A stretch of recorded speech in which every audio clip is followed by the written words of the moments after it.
coach. I thought it was very coincidental that was the Sailors. I did not know that. But what salty looks like is the get up we had to wear. But basically, I just wanted to come and talk about like Veterans Day in general, right? Like I appreciate the day, even if it's not a day off. So I will say that everyone here, every single staff member acknowledged me. I was acknowledged over the intercom. Shout out to the 3rd and 4th graders that made me really cute cards. Sue bought me breakfast, so thank you for that. But I think sometimes Veterans Day is looked upon as like the only day that we can be recognized. And one of the things that I was sharing in my class is that I feel more recognized here than I would have if like obviously my family's gonna recognize me, right? People that care about me and those kind of things, but like, I felt like I was really super recognized and there was extra effort into that to make me feel like I was appreciated. Probably more than I would have got on the street, you know? Like I would have just been a regular person standing in line for my free IHOP. Yeah. But yeah, those are just kind of the pieces I wanted to say. I really felt recognized and yeah, I appreciate the support on Veterans Day. Thank you for your service. Thank you. Thanks. That's where I go. I have to pee. All right, thank you. Yes, All right. no other ones? Can I ask a question? I don't know if anybody knows the answer, but it made me think of this. Does anybody know the history of Salty's and the fight song? Salty the sailor and the fights. Like, there's very clearly a strong Navy presence that helped create that, but do we know the actual history? Good question. No, we always thought it was kind of strange that Stanislaw wasn't the sailors. Yeah, I mean, I would love to know. It never occurred to me even to ask the question. I just accept it as this is what it is. Yeah. Somebody knows. Yeah, Some I think we old need to ask somebody. Brenda will even, she'll know who does know if she doesn't know. That's a good true. idea. That's true. Yeah, I'll reach out and ask. Yeah, it's one of those things, like Salty, obviously, like when you see, you're like, Salty was in the Navy. But I had alumni, was it either beginning of last year or even the first year I was here, and they came through and they were teaching the kids the fight. They're like, do you guys know the fight song? And so everybody was standing around and it was like, oh, that's the naval song. That's the same theme, yeah, as the naval like song. Yeah, I can't remember the name of that song, but the Anchors Away. Anchors Away. Yeah, Anchors Away. It's literally sung to that theme, and it was like, oh, okay. Like somebody was strong naval presence to like start those initiatives. So I didn't know if anybody knew it. So No, that would be good to know. Yeah, alumni, that was like a veteran too. Yeah. Really cool. Yep. Cool. No other public comment? Okay, Wilson Architecture. Yeah. Sorry, just I just showed them. I've seen. you have it up, or I have it open, and it just whoever's easier to share.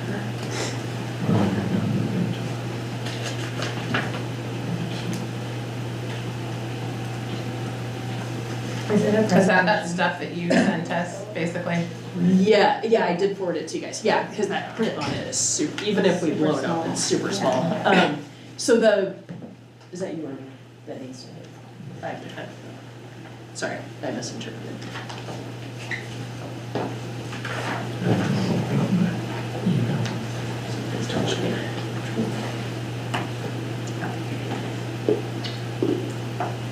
Okay, so yeah, that is what I sent the, Let's see if you can share your screen. on the Zoom one. Let me make this Share. I'm not, sharing is not turned on.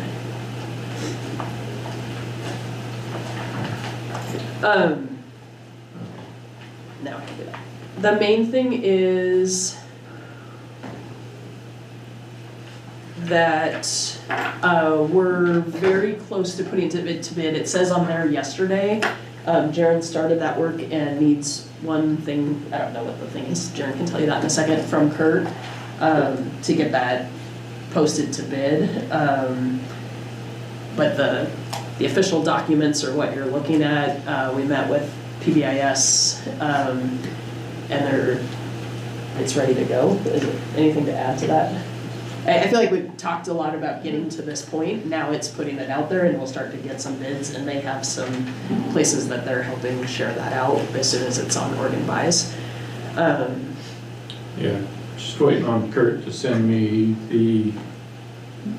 the standard contractual stuff, what the people need to include in the bid and stuff like that. And so he's writing that up based on some stuff from Eugene. He's modifying it for us. Do we have to get 3 bids? Well, need to try to get 3 bids. We're I mean, post, it used to be that, or on some things, it's required that you have at least 3 bids. you have to at least try. Oh, Or write up and say why you weren't able to. oh, okay. And stuff. So, but by posting on Oregon Buys and stuff, I mean, we're posting it out to the state, so we should. In this process of hosting a pre-bid meeting too, you'll see on there December 3rd. So there's these pieces here of, this is about to be posted, then we'll host people to, and Kurt and is it Jeff from PBIS, were saying they want people to come see the building and know what they're bidding on, not just bid on pictures. So that's available, and then this is the 17th. If this is a couple days later, that might extend a few days out, but then we'll be moving end of January-ish on making those decisions and how to proceed. So keep you posted, especially maybe it's not on the agenda, but can we officially land the date of the December meeting at the end of the meeting? Because I drafted that email correspondence and I didn't send it. Okay. So yeah, we can. Okay, and then, anyway, at that one, I'll give an update on where we're at, but it might fall, it might actually be the January meeting where it's a more informative update. So, any questions? I didn't feel like there was a ton of new stuff in here. I think it was more just like, now it's getting official in the process. The nice thing is it stayed relatively on that timeline since we got the timeline, so that part feels good. All right. Anybody have any other questions on that? No. The district reports. I can do that. I can go first. Do we want Vanessa, to? do you want to go first? That's what I was going to ask. I'm writing my speech right now. Okay. I am If you want to happy. hang. But I don't think I'm gonna do much better. Okay. So the Mapleton Water District has been awarded $3 million from FEMA, for an additional holding tank. Awesome. We're about 2 years in the process. They're usually 3 to 5 years before they finally give us money.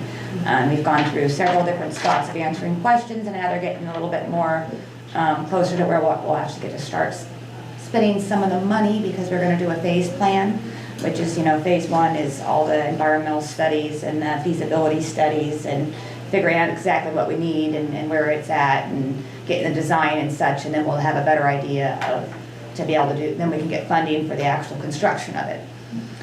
There's quite a bit of slide areas in here. But we have 2 holding tanks on the other side of the river. So we thought the best for the public for water security, and then for the fire department for water security, would be to have a holding tank on this side. The Scholes property could be the easiest route to go in some ways. And otherwise not, because, there is a couple other spots we're looking at, kind of where the rock quarry is and up there, but they've got a lot of slide zones, and then we'd have to go through private property and then Forest Service, and we'd have to get a lot of different easements. Could be a lot of maintenance agreements and such with such a big area, and there's some slide zones in there too that could take out roads that could, So we were thinking that we already have an easement from you guys that we paid, I think, $1 for 99 years. And that is up at the top of Chestnut. And so our idea is we'd like to go and just make a road to go further, it'd be above the track.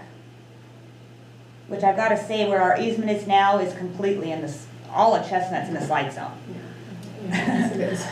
So really, you know, I don't think the people that live there know that, but it's all of them. Even the easement area that we have, so we couldn't go like too close. I don't know, where's the track? I'm lost. Yeah. Right there, so we can't go too close that way, we'd have to go a little bit more towards the middle, maybe a little bit further, I don't know how far, you know, and then they've got all the birds, there'll be a lot of environmental studies, and that location might not even work.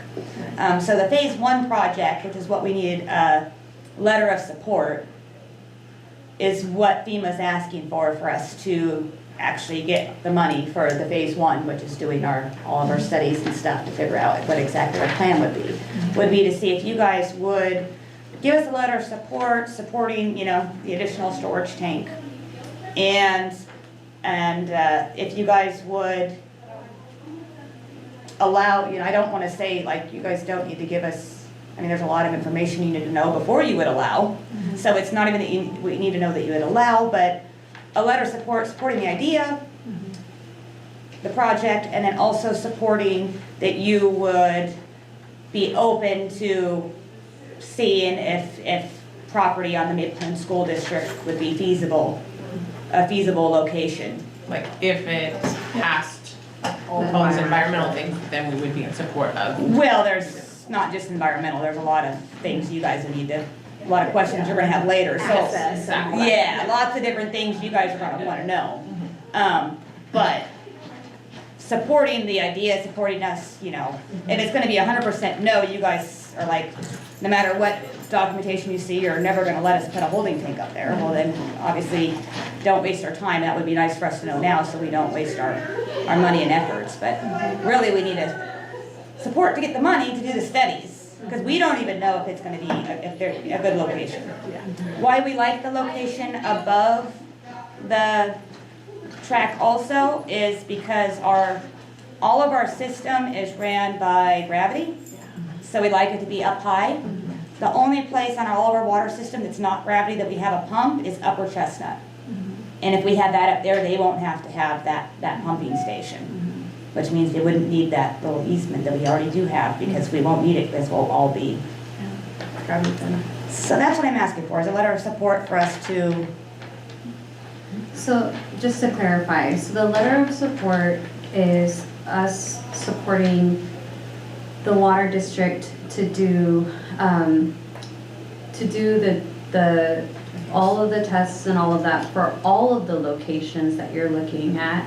But then is it a separate letter then to support the idea that if this location would be? It would be a separate agreement that we would have written up and have probably lawyers look at and stuff, and lawyers write for us. We would have a lawyer write, and that you guys would review before you would actually allow us the easement, and we'd write up the easement, so we would be paid. Yeah, I understand that. I just, the letter of support, it almost sounds like you're asking for two different things. Yes. So I'm asking if you are asking for two different letters of support, or if you're just asking for one with both of those items in it.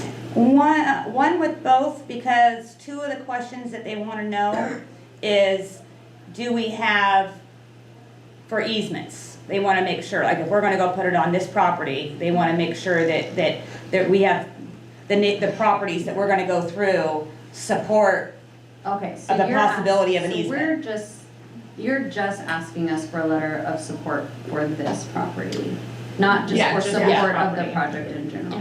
Yeah. So it's a, Yeah. feasibility study of Of a this. I mean, tank like, here. cause like say the Yeah. one by the rock quarry, that needs a different letter of support if they're doing that one, like for We'd this. have to get one from the rock quarry, we'd have to get one from the Forest Service, and both of them saying we support the project, Gotcha. which is to put a holding tank in wherever the best suitable place is in Mapleton. Okay. And then we also support that we will, to working out some sort of document to provide some sort of easement.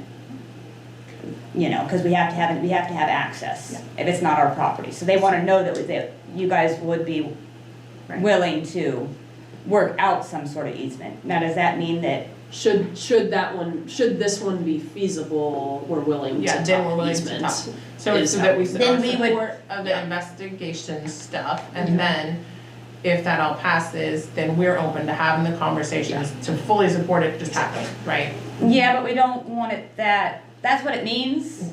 A letter of support, you're not signing a contract saying yes to anything. It's just you support our project, you support the idea, you support us doing our research to see where the best possible location is. If it happens to be at Mapleton School, we would support working with the Mapleton Water District just to see if that would be feasible. Exactly. Yeah. So, I mean, to get this as an action item, I would move that we instruct Sue to work with Vanessa and get a letter written in support of the phase 1. Okay. And then, yes to writing it. Does the board chair sign it? Do I sign it? Do we both sign it? Does anybody know the proper? Well, I think it would be what the grantor, like, I think once we approve it being done, then we can, you can instruct you to, as you to do. That I'm it. signing You're on signing behalf it of. on And behalf if of, we're, yeah. Okay. But, just to eliminate holding anything up, I mean, we Yeah. could just both sign it. Yeah. yeah, because And the that way grant, she's clear. right. There's Okay. your signature and that we supported it. yeah. And then 100% means you're not obligated to. Right. This Yeah. is a Yeah, phase well, it's 1. just that we get to the time that then let's see if this will work. If this is a Correct. good Yeah. site, then now let's have discussions on really making it happen or not. Yeah. And it could easily, not be, like I said, I mean, I'm looking at the slide zone areas and they look pretty rough. And so I don't know that they'll even allow it because where we would access is in the major. So there's a good chance they won't allow it and we'll have to try to find a different spot. But Oftentimes, government contract entities like this have like letter of support templates, so just to save yourself some time, look to see if that exists. If they have it in the actual. So you're not. I'll ask Art and I'll give, me and Art can maybe kind of give an idea. I'm sure he's got letter of supports. And like we also had, we have a letter of support from Lane County. They're giving us the $300,000 Oh, there you go. price match that we need. Yeah. So it's, Yeah, so you probably have something to work off of, so Yeah. you're not just trying to create something out of it. If you or Art have that, will you email it to me? Or if it's like it doesn't exist, well, I'll write a draft, throw it on Google Docs and we can edit it together. Well, if they vote yes, but. yes. yeah, just get kind of the basic stuff and then you can play with it. Yeah. So we'll see what we can get in the next couple Okay, days. so Michelle moved. Is there a second? Yeah, a second. It's so easy now. Okay, all those in favor of the support as stated? Unanimous? Good luck with it, Vanessa. Yeah. Yeah, we've got some other really big projects cruising too, so I'm pretty excited. Yeah. Great. You've been, like, the work is paying off in that way. New treatment plant, the building and everything will be done, besides the plant won't be here before Christmas, but then the plant will be here the week after New Year, so we'll have our new treatment plant installed. And then we'll be starting the $1 million project for the intake that we have a full grant for, and then we're gonna be doing the Rice Road project for $800. And Art did score a $50,000 Ford Foundation grant for technical assistance, and a Roadhouse Foundation grant for $20,000 for grant support services. Roundhouse, that's the one. Roundhouse. Yeah. There- And you guys have the full plan now, right, of what's everything, the engineer Oh, plan? completed the master plan. Master plan, We that's only right. need $30 million more. Yeah, that's, I know, it sounds like all this progress and then it's like, and we need 30 million. That's how, like, when we get the master plan done for this campus too. Yeah. But me saying it means nothing. Yeah. But when we have the actual documentation that cost $86,000 to create, it actually means something. Yeah, well, thank you, and just shout out, Art's doing a lot, Vanessa has done a lot and continues to do a lot, and it's impressive, so. So we're getting places. Super happy Pretty for her. excited, but we're still 25 million short. Ramil's gonna write you the check. Look at it, Who's money? We can put debit cards today. Just kidding, Mary's writing you the check. It's the holiday season. Yeah. I'm doing Okay. Well, I'll follow up by email with you. Okay. Perfect, thank you. Awesome. Thank you. Student report? Yep.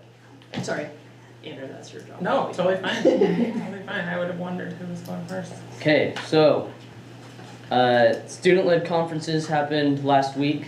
84% of students made it to student-led conferences. I think for the most part, people did pretty good jobs. There's always like the man, I don't really like student-led conferences, but I think for the most part, everyone ended up like getting them done, at least in my class they did.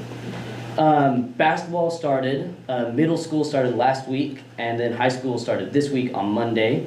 The numbers for all teams are very high. We have a basketball tournament starting December 5th that we're hosting, and on top of that, student council had a wreath fundraiser. We sold a lot of wreaths. We sold 80 total, and then we also bought extra so that we can sell them at the tournament that we're having. So that's kind of the plan around that. We've made close to $1,000 with the wreath fundraiser for student council, so it's pretty exciting. Right now, community wellness class I'm in. We're doing canned food drive. Ends tomorrow, and so far we've raised 150 cans of food that will be given to the food share, and I think we're actually bringing the food over tomorrow after we get the final counts in. What time would be the last time to donate food? The food, like, I think we're usually I'm getting them asking for a in. friend. We get them in during crew, so like usually it's like the morning, and then first period is when we're bringing the food over. So early. That's So very- oh my gosh. If we needed to run a second delivery route at the end of the day, we could figure it out. Yeah. So if there happened to be a There happens to delivery be of extra canned food, From your Okay. friend. we Yeah. Yeah, could figure from it my out. friend, I will tell my friend. Tell Would your friend be willing if a friend of mine gave like the money? My friend would be willing to, yes, Done. my friend would be willing to do That'd be that, I'm sure. awesome. They're agreeable. Also, for someone who's on student council. This you is community not wellness class. brought- This is community Oh, wellness class. Someone who's in community wellness, I don't think you brought any. We took the debit card, but not rated the. Well, I brought a can of Spam last week, so that got my class 2 points. So yeah. We should probably get some. Should ask a friend for It's some like, food. we should probably find some Yeah. We should probably also ask some friends. Yeah, maybe, yeah. This week we started doing environments again. So students, pretty much environments is like different projects around the school, whether it's cleaning, taking out like blackberries. I'm personally in the gardening one, so we went down there, we put a lock on the greenhouse, kind of weeded, things like that. But students did a survey of what environments were available, and then based on their answers and stuff, we put them into what environment they wanted. For the most part, some people didn't get what they wanted, but I'm pretty sure everyone's pretty happy. No one's necessarily happy about doing environments all the time because it's chores, but people are happy with their groups. Last Wednesday, we did the Ruby Bridges Walks to School Day walk, and there were quite a few high school volunteers getting their volunteer hours up, helping the littles walk from the food share to the school. And there was, I'm not exactly sure how many littles were there, but there was quite a few. So, and it went really well. There's no problems with it, and the high school volunteers did a really good job. There's also the, I think it's pre-K through first or second grade or something like that, that walks from down here to the elementary school, and I heard that went well too. Yesterday, the high school engineering class and political science class went to a conference at the casino in Florence, where they're talking about offshore wind energy and how they plan to start getting that set up. And the reason why political science class went there and engineering class went there, for the political science part, there's a lot of groups of people that are actually against the project, and so there's a very political way of looking at like who wants the projects, why they want the projects, and then determining why, like how they're gonna get this set up and if it's gonna work or if it's not gonna work. And there's a lot of groups of people, like in the actual conference, there's some heated conversations thrown back between each other. And then with the engineering part, they're putting a project in, they're 1,000-foot tall floating windmills in the ocean, and that's above sea level. And it's never been done before. So that's kind of the engineering part, is like they're building these massive windmills that have never been done before, and like the projects of getting them set up, it's very complicated. And so kind of looking at some of the designs and like how they're planning on starting that. And at the end, there were breakout rooms talking about like, in a future where there were offshore windmills, what do you think Oregon would look like? And in a future where there continues to not be, what would Oregon be like? And like all the adults went to different breakout rooms, and then the Mapleton students had our own breakout room. And then me, Morgan, and Dom kind of just held the poster though. So mostly me and Morgan went to the front of the group for like everybody, and then talked about like what we thought was happening, and it went really well. We got a lot of claps, so I think it went pretty good. People liked our little speech. And then personally, I thought it was really interesting. I took like a page and a half of notes, and I think it's a pretty interesting project. I think this is the first of 9 meetings, and it's once a month, so maybe go to more in the future, but they aren't supposed to be all as close as they were this time, because they're going to be in different locations. So will you continue to go?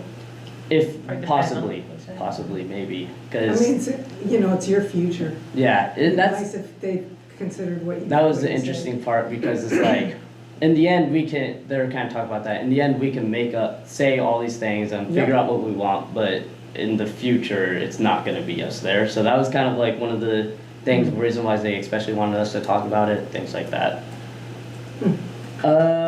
Couple weeks ago on Halloween, we had the fall festival at the elementary school. There was lots of games. Later in the night, there was a lot of outreach services and the haunted maze. During the school day, I think the younger grades had a lot of fun participating in all the games and the haunted maze and getting all their candy. There's lots of candy. We had like tons of giant bags of candy, and like what we had set up for the beginning, like during the day, was completely gone. So there was lots of candy that they got. And then later in the night, it was open to like the whole community, and there was lots of like community resources, being able to figure out what those are for students and for adults. And then the haunted maze continued going on, and some of the games were up. So that's what I have for the student report this month, and yeah. Nice. Awesome. Yeah. Excellent. Thank you so much. Were you guys the only school that was there, or like? Yeah, any other I think there? were you the one who asked, or someone asked like if it would be okay if our students could come, and they got all approved and stuff, and we were the only school there, yeah. Yeah, the connection, like how this came to be, I met with 3 members of tribal council a couple Fridays ago, and we had an agenda of certain items, but I just started it with like, what do you guys care about right now that could connect to our kids or kids in the area? And they're like, what do you know about wind energy? And I was like, not where I thought this was going. And so we got in this conversation and learned this was happening. I was like, we have a political science college level course, and engineering kids, like, this seems like a perfect connection. And my whole thing, like, I try to talk about this as often as possible, but we want students leading side by side with adults to improve their community. This is a real, I mean, I was trying to pull up the agenda fast enough here to just name like where the representatives are coming from. I think I can tell you here. And this was meeting 2, and it's Oregon Consensus is leading this complex, right? It's federal, state, and tribal governments, but I was thinking like processes playing out at the same time, and in fact not playing out correctly, and that's why some of them are not supporting each other. And so it's just when there's that much complexity in a political thing, and that's what I told the kids is like, in political science, I was like, hey, I could care less where you land or anybody in this meeting lands on the belief, like sides on this.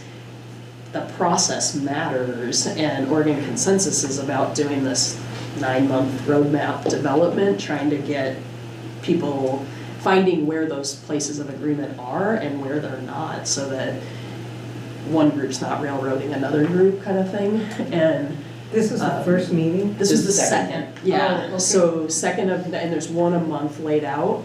But just to share Oregon State University Marine Mammal Institute, environmental consulting, offshore wind developers, road climate, iron workers, local 29.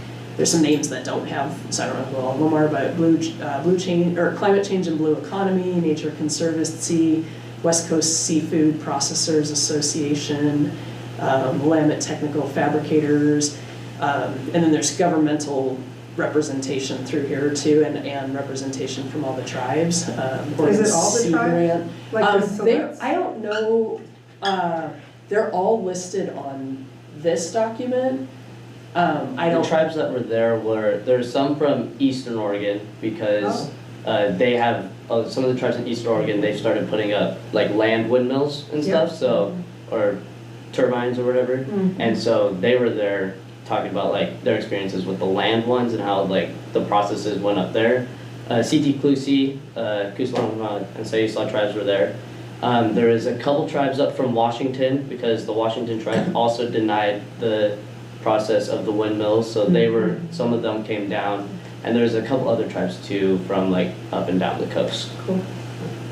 And then mayors of cities and commissioners, and then it says roadmap agency advisors. I assume they were at the meeting, but it could be that they're doing the in-between parts, but every acronym you can think of from governmental agencies. I'm not gonna read all those letters because I don't even know what they all stand for, but yeah, so this is like real politics playing out and real process, and it's got, and so I said, can kids go?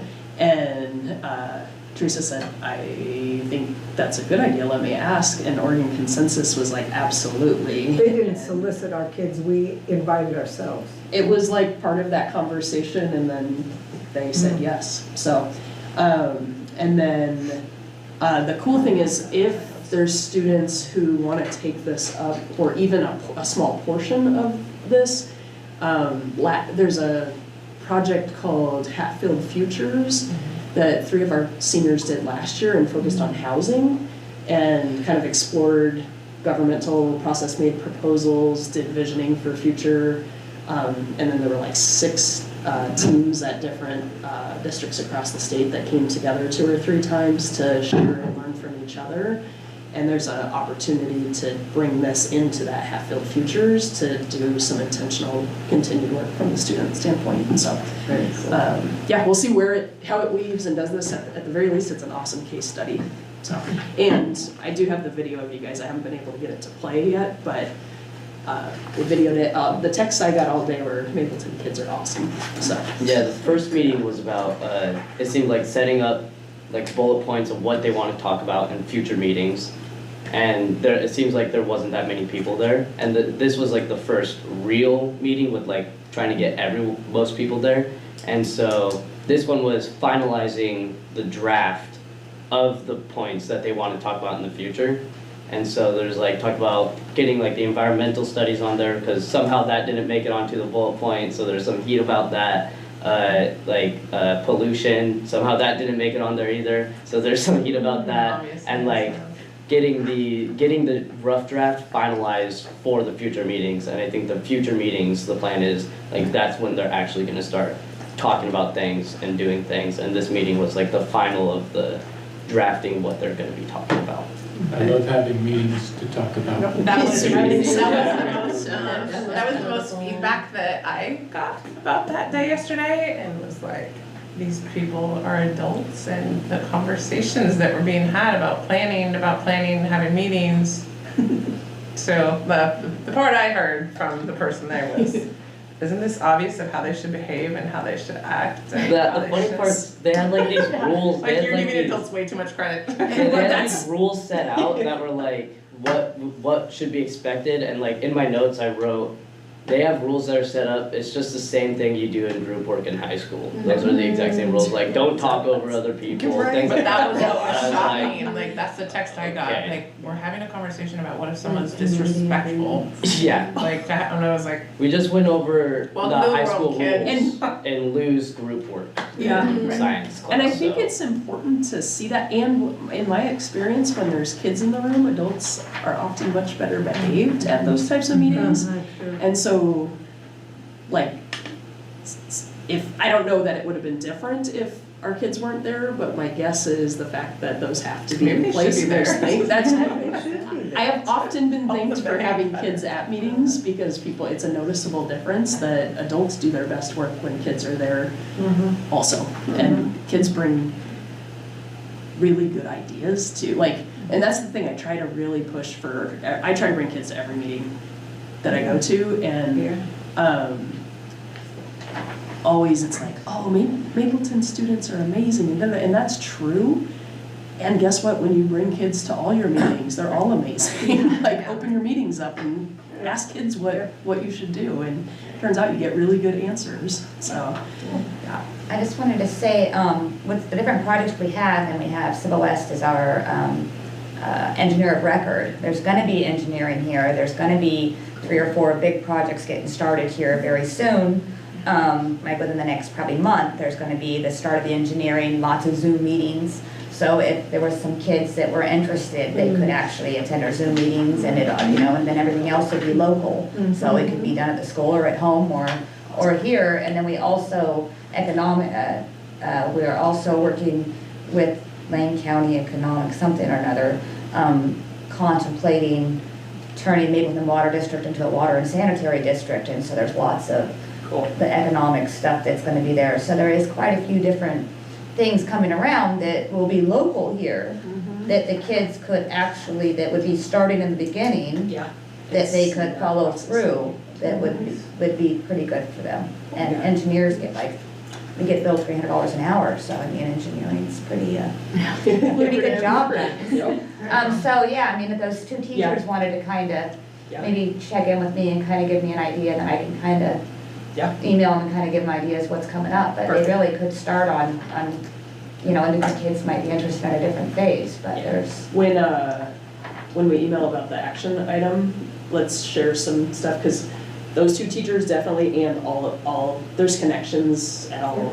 And then I have monthly meetings with 25 USDA and Business Oregon, plus all these different other government entities that I don't even know, that's all trying to help all of Mapleton, and that's this Friday. Cool. And it's a Zoom meeting at 1 o'clock that we do once a month, and then we all tag and then express out and give each other tasks to work on, so that would be a good one for them to even just to listen in on and see how all the government people and stuff are working together, And it means something more, because it's about their community. Yeah, exactly. So I I've think. seen what else been happening and not happening, yeah. Yeah, engineering right now, we're doing wastewater treatment for a unit right now, so. Wow, perfect. Yeah, so this meeting on Friday would be, this monthly meeting is pretty neat, it really, I mean, everyone. Will the you whole take that community. specific opportunity back? I'll follow up with more information, but will you connect with engineering kids and what do they say? And I mean, I can forward an invite to anyone, and it's actually pretty good for, really the whole community should be listening. Yeah. Really. Yeah. Sure enough. That's awesome. Yeah, thanks for sharing this. Yeah, cool. Thanks for coming in.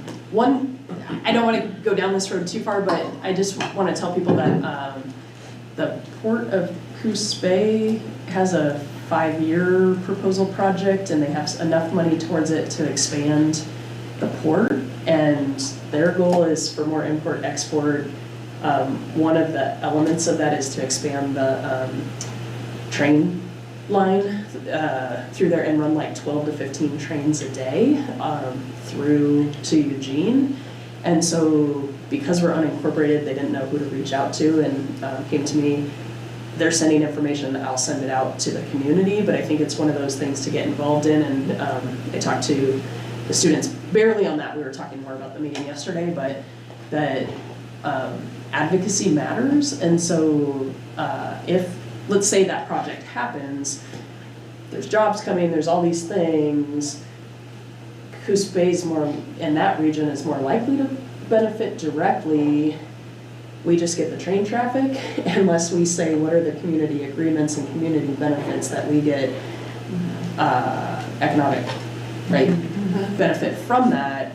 And so they're trying to get more input. The thing I shared, and I say housing at every turn, we need housing. And so I just encourage them to think about models for taking some of that money and turning it into community opportunities for housing all along the region, and whether that's land trusts or private organizations or public, I don't care, but they've got to be thinking housing more widely and have benefits along the entire track, not just in Coos Bay. So if people have opinions, want to advocate, I will send that information out collectively, but they're in this group that I talked to is like paid to get the community engagement and initial input, but that's another big development project that impacts Mapleton, and hopefully at some level positively. So. Yeah, I mean, there's so many possible things, like, I mean, if they could include, and if they're gonna rework it on the tracks, if they could, I mean, maybe this isn't possible because of for safety reasons, but like, if there could be an off-the-road bike trail between the, Along that's a good idea. Yeah, between the highway and or like next to the track or something, because people right now, bike, and we get cross-country bikers that like are ending or beginning their trips in Florence, but also just like people who don't have a car and we, need to get to Florence and stuff. Cool. But Is it a done deal? Because this has been brought up for years, and there's a lot of opposition to it. So, done deal, it still needs significant funding. There's enough funding now to do these engagement and initial, like kind of the same level that they're at to go do the explorations and get the full work of the plans. They have the funding for that, which is, I assume, a step further than before. But it didn't, it felt like 5 years out would be the earliest, and often, I know how these projects go, that could be 50 years, kind of thing. So, but I imagine, one of the things I talked to both classes about when I was kind of explaining yesterday, the opportunity, is that like economics and environmental and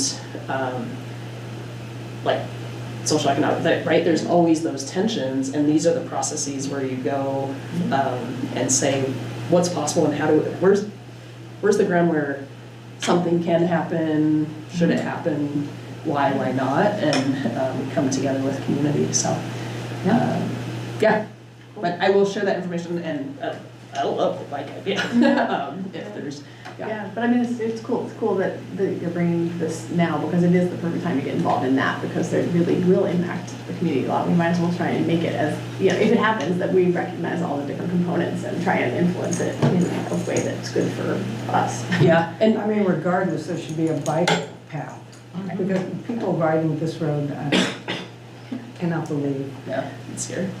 I'll jump into district report. A few other things. Let's see. These are my notes. We hosted the Thanksgiving meal today. I just want to shout out Crystal and Kirsten, the work they do every day, multiple meals, like phenomenal. And the Thanksgiving meal is a special meal. I ate way too big a meal, but it was absolutely delicious. Who did which class does the decor and the roll of the tables? No, Crystal said it came from the life skills class in Cecil. Did they do the centerpieces today? Yeah. So we Crystal came to me and said, I would love to be able to invite the life skills class over there, which Dana's in the class, and so that was one of the extensions of today, and they participated with us and did a field trip to us for Thanksgiving meal, and I didn't know created those, but yeah, she was telling me when I was there today that they did the centerpieces. Yeah, that's awesome. So yeah, nice extension partnership. Connected to that, we now are offering supper to our clubs and our sports, and so we've been doing that with our elementary after-school program, and then have extended that. We have an after-school club for middle school, high school now.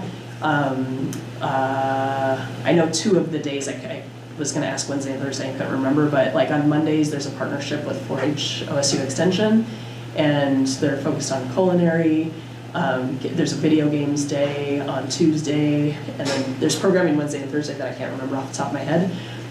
But that includes getting supper and study time, and we've got kids that come in and hang out, and we've got kids that do the programming really explicitly and are loving it, and they're kids who aren't connected through sports, so it's providing other avenues for extracurriculars.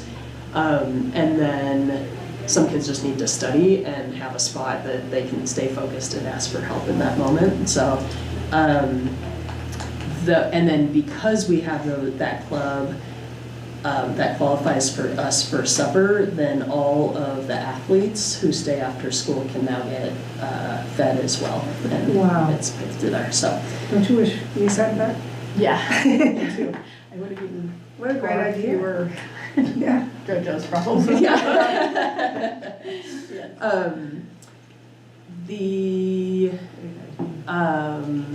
We hosted our first family dinner night, and this is kind of this idea of bringing in about 1/10 of families each month for a small dinner and get to know each other. I stuck all our families on a list, 1 to 101, and random number generated, and I think we invited 15 families and 12 showed, or Wow. 13 families and 10 showed. Anyway, something, I can't remember how many, but 3 less than we invited came. Full families, all the kids. Culinary made lasagna, the tomatoes are grown in the garden. I'm thinking of our head chef that night came out and presented the meal, and it was beautiful. And like, we got the dishes from Habitat for Humanity to clean them up and give them back, and it was beautiful, like really nice setting. Are there And photos of this? somewhere, yes, I think. Okay. I didn't do Share photos them that out. night. I think somebody has them. I will work on finding who does. That's so cool. And then we kind of made some butcher paper, poster paper with questions on them, and the older kids went off to a table with the younger kids and asked them, what are the best things about school and district? What are the heroes, and what are the villains, the things that keep you from being happy and proud? And it could be things in the day, and then they asked other questions, and so they have feedback that was just all student generated, and then I was able to sit with adults and talk through what's working for you, what suggestions you have, who can we celebrate on your behalf, and I'm working on writing up those and sending it back out, and we'll incorporate that feedback into the integrated guidance. And so we're working on the next one. 2 really cool things. One, the group that's supporting culinary from OSU Extension just emailed me and said, hey, we want to work with culinary to plan the next one. And so that's been some of the hope, is that it doesn't just land on the culinary teacher to be kind of event driven. And so that partnership, and then one of the families that was there, the mom is a trained chef, and we're working on getting her connected so that she becomes part of that planning process as well. So pretty cool. I was excited. So those will keep expanding, but we got the first one off the ground, which was the goal. And then I would like to share. How do those invites go out? Parent Square, so random generator, 13 families, and then I sent direct invites with a little Yeah, Canva because made 10 out of thing. 13 or 13 out of 15, that's really Yeah. good. Yeah, Wow. and there were a couple families that I hadn't heard back from, and they're not families that part of the trick of communicating here as a district is you use Facebook, you use text, I call your house number, you respond to Parent Square. Yeah. And so there were a couple that hadn't responded, and I didn't know how else. I think I left phone messages for a couple, and then I just tried Parent Square one more time, and it was like, oh yeah, I forgot to RSVP, and last second came out. So will it exclude them the next time it generates? yeah, yep. So they'll move to I kind of moved them over on the sheet, and then the numbers are and then we'll keep. I don't know that this year we'll get through every family, but we'll keep doing that and adding families into there and hosting new ones. And Lane Education Foundation gave me $3,000 to support that effort this year. And then maybe it was OSU Extension. Oh yeah. No? Yeah, I can't remember if it's Extension or Lane County Public Health or some partnership between them. We did a survey for them and then never spent that money. And they called me back and said, don't forget you have this money on the table if you want to use it for that or anything else. So, yeah, kind of cool. And then, okay, I just want to show you, we continue to, this is very draft form. And a lot of words on the page. I'll send this through email too. But we've been working on developing the portrait of a graduate and have brought this back, the language back through with teachers. And so I can read this out loud just if anybody's calling in or anything. At Mapleton School District, we cultivate dynamic graduates who are resilient, adaptable, and ready to thrive in an ever-changing world. Through a focus on communication, critical thinking, innovation, and advocacy, our graduates embrace personal growth and community connection, equipped with the skills to navigate both local and global challenges. And I think if you, just thinking about the opportunity that the kids had yesterday to represent themselves in a public domain. So as a staff, we landed on this word dynamic being kind of the key driver, and then a focus on communicators, thinkers, innovators, and advocates. So this was generated as a group think? Yeah. And we've, with students, staff, back and forth multiple times throughout 2 years, kind of in fits and starts, a little bit with community, but we're trying to put this into a format. So then I've been working with Kate Harnedy on kind of a graphic to carry it, and because we're the sailors, we're landing on this, and this really is a draft graphic, but I wanted to share it with you. And then when we, if you see the posters in the hallway over here, there's some portraits of graduates up that kids did some processing, and then we took all those words and fed it back into here so that some of theirs, like it just keeps synthesizing different feedback.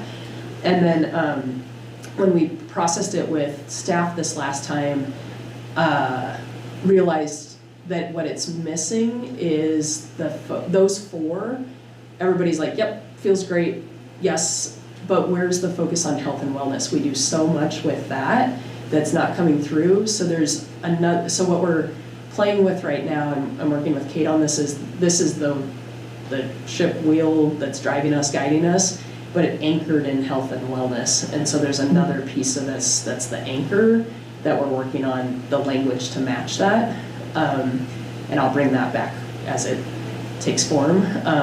But then this starts to define, this is where we asked staff, students, and community a couple times in small dose, what does it mean to be a dynamic communicator? And I'm probably not going to read all this, but I'll send it out by email.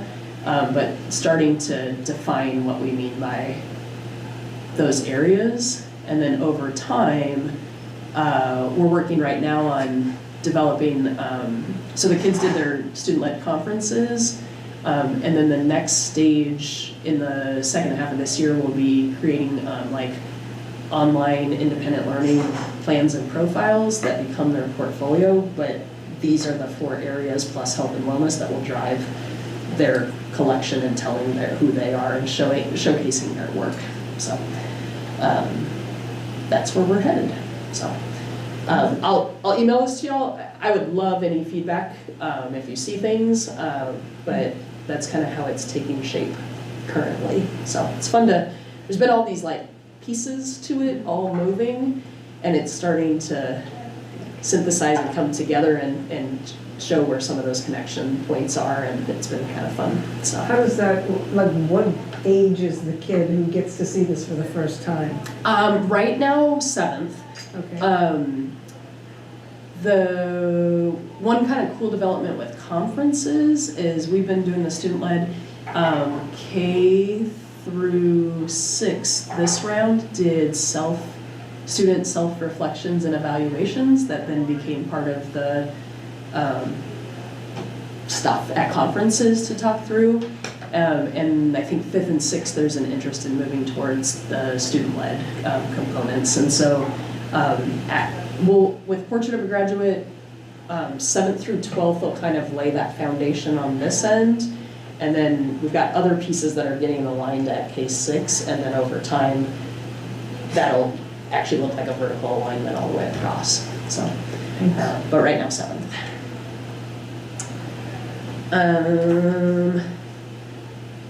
The only other thing I'll share, I had some other things about just for time. We've also been really specifically diving into literacy and writing specifically, and like this morning, so we did 3 writing prompts from students across K-12, same prompt, which is kind of cool. And the most recent one was like, what are you most proud of from quarter 1? It was a little longer than that, but in a well-developed paragraph with using a variety of sentence structures, and all we're scoring those for as a whole staff right now is complete sentences with proper capitalization and punctuation, end mark, and then use of more complex, compound and complex sentence structures. And we've been hitting this a lot, and so this morning we scored a bunch of those and are seeing growth for our kids, and we had their first writing prompt and their most recent one, and by kid you could just like walk over this, the scores had changed, but also you could just look at their writing and see development across there. A lot of the students are writing about they're proud of their growth in writing, which is fun to see. We're in, and we talked a lot about every adult having high expectations that if somebody turns something into you that's not written in complete sentences or doesn't have proper, like everybody in this district, including our kindergartners, knows how to capitalize and put an end mark. That means when you see something that doesn't have that, give it back, right? And so holding that expectation for each other, because writing quality matters and opens doors, or shuts doors, unfortunately. So, yeah, I'll stop there.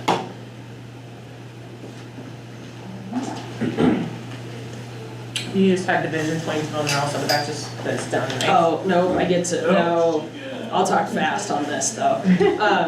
We've done this, it's a longer, shoot, did I just undo this again? I just hope that. Right? I do have to leave no later than 8:10 because I have to go get my daughter. That gives me a good goal. Is that Gavin? Got a lot. Share, yeah, I'll jump to the, it's my calendar, disconnect, where's the Zoom? I was hoping that. There it is.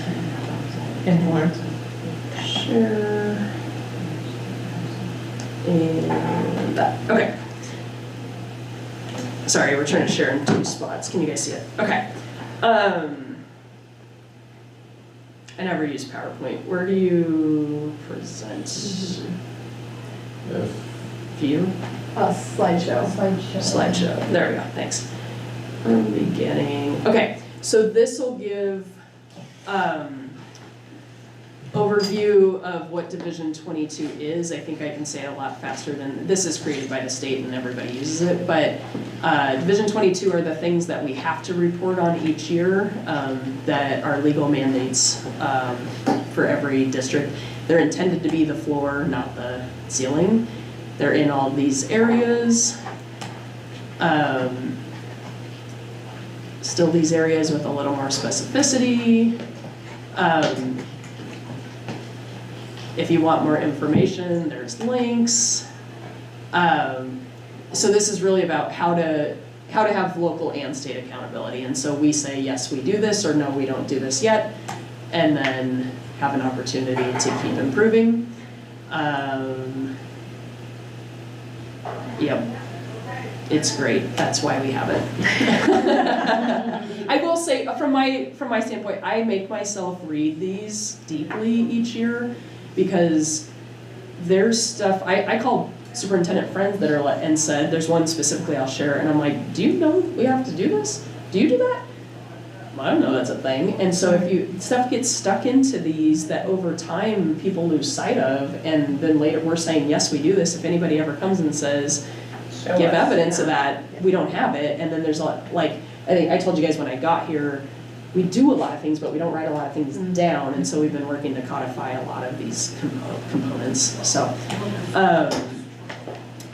these are the waivers for everybody, still the essential skills. They're redefining that by 27, 28, but we still do local performance assessments, which we've been working to build out.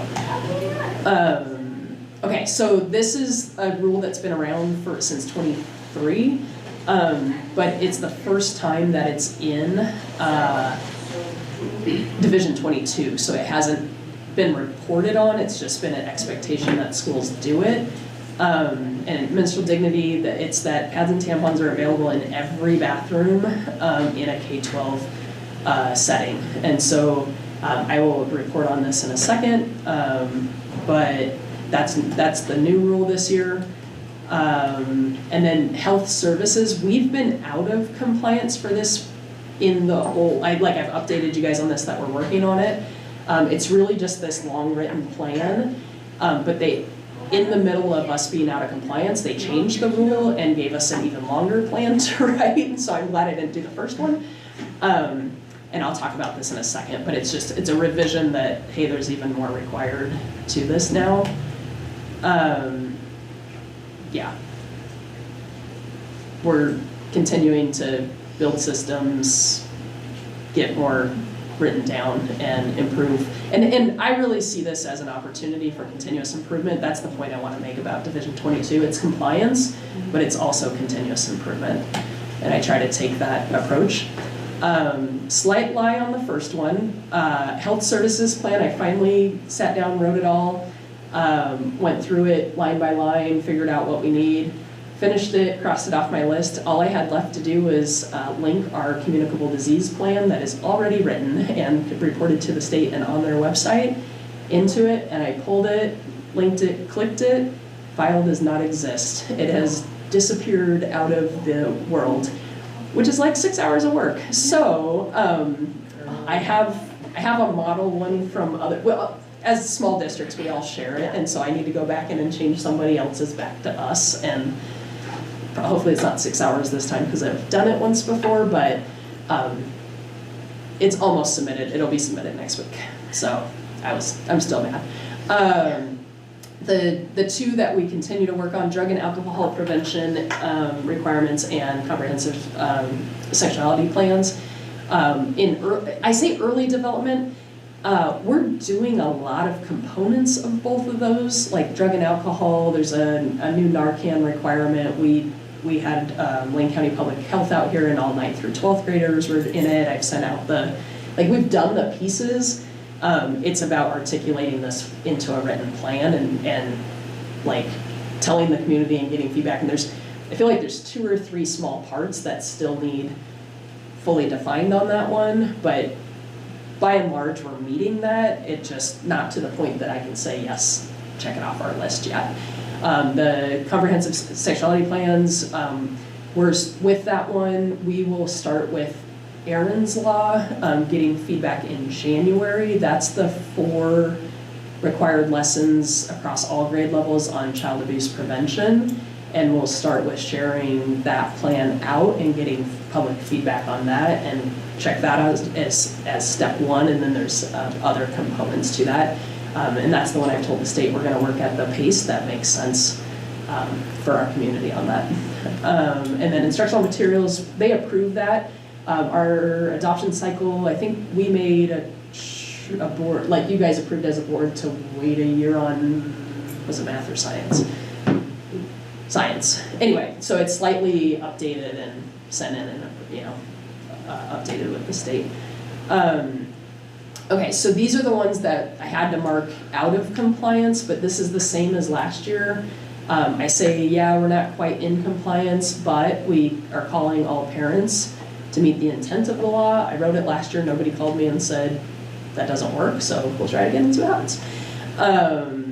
Dyslexia screener in shifting to a different, so we shifted to K2 like curriculum embedded screeners, and then realized they weren't on the approved dyslexia screener list. And then by the time we realized it, we had already looked at using Acadian's testing across K2 throughout the year. So we've already fixed this. It's more saying, yep, for a year we didn't meet it, but now we're back in compliance. Menstrual dignity. Wait, question about Yeah. this. Yeah. So are we only, has it mean we're only screening K2? We're doing, how do you say that? It's more the way that this is written. Yeah. And the tools that are used are really specific to early intervention and catching that at K1, K2. That doesn't mean that other tools and other interventions aren't available for kids identified later. But it's this particular rule is like catch kids super early, the way that it's written. Right, but I mean, I'm just thinking of, yeah, so the screening part particularly, like, would you consider like all of our students screened?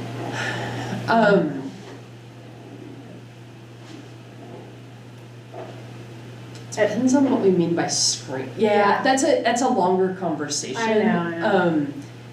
I think where we're seeing reading gaps, then looking into what are the reasons there kind of thing. Like, it's not that we won't screen everybody, but this whole law comes out of like people saying, hey, really early screening and intervention actually can close that gap that students with dyslexia don't experience as much delay kind of thing. And so do I think can I say we screen every kid?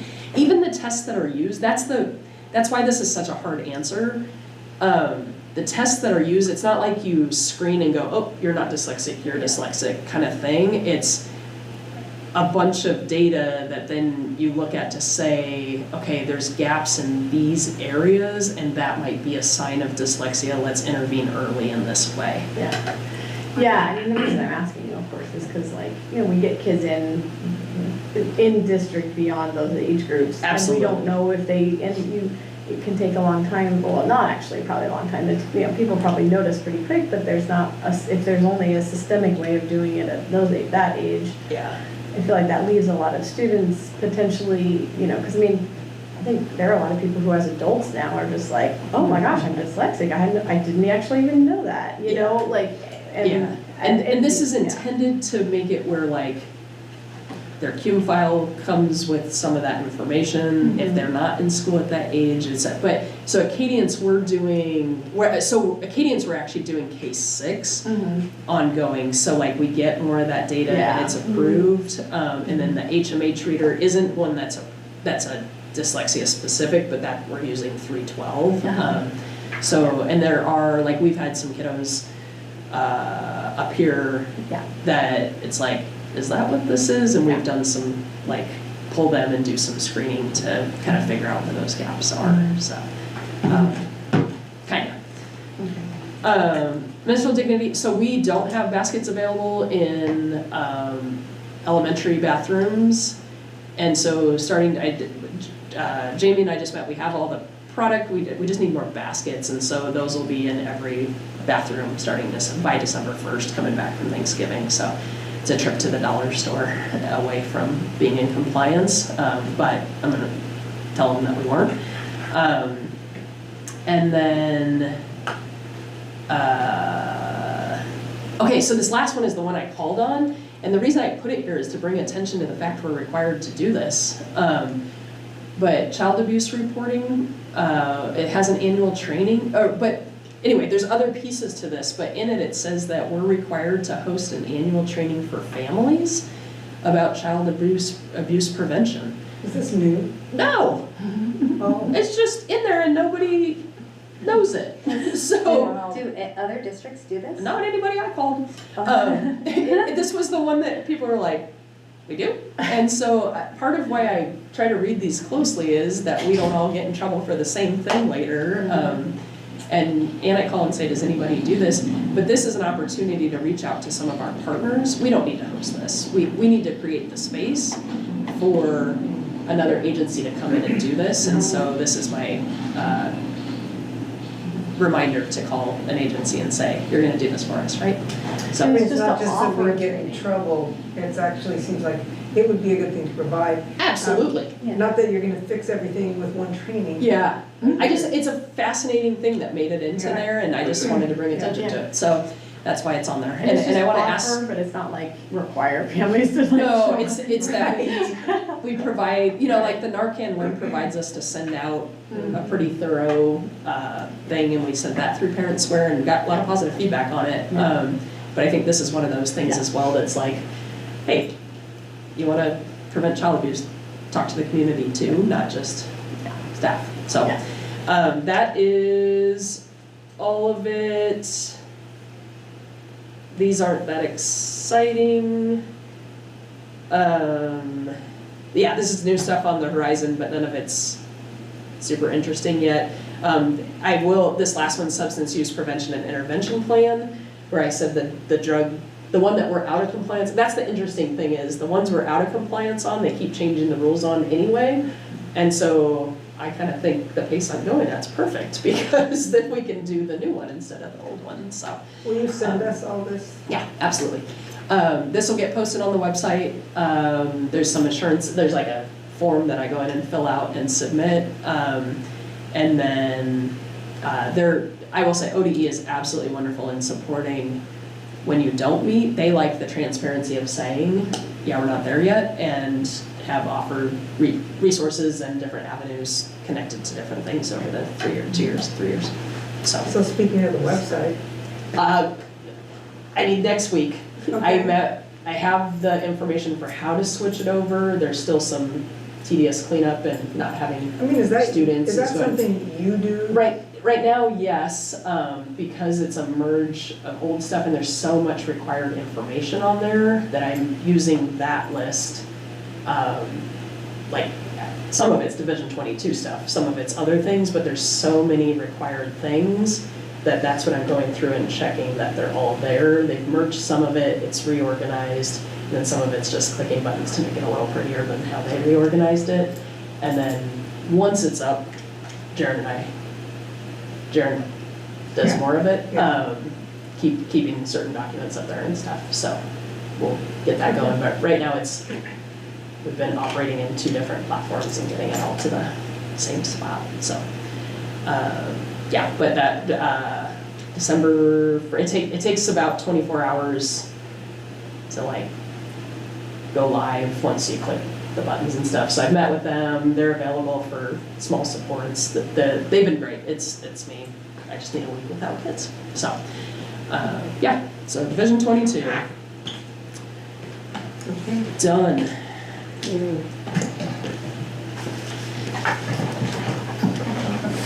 Finance, tech maintenance, Sharon. Big bill on there was our bond payment. This one was just interest on the bond. We got our freezer, the walls and the door of it, and the door doesn't fit. And so it's. We have like tape over the top of it or something out there. It's beautiful. I know. So it's a little bit of a,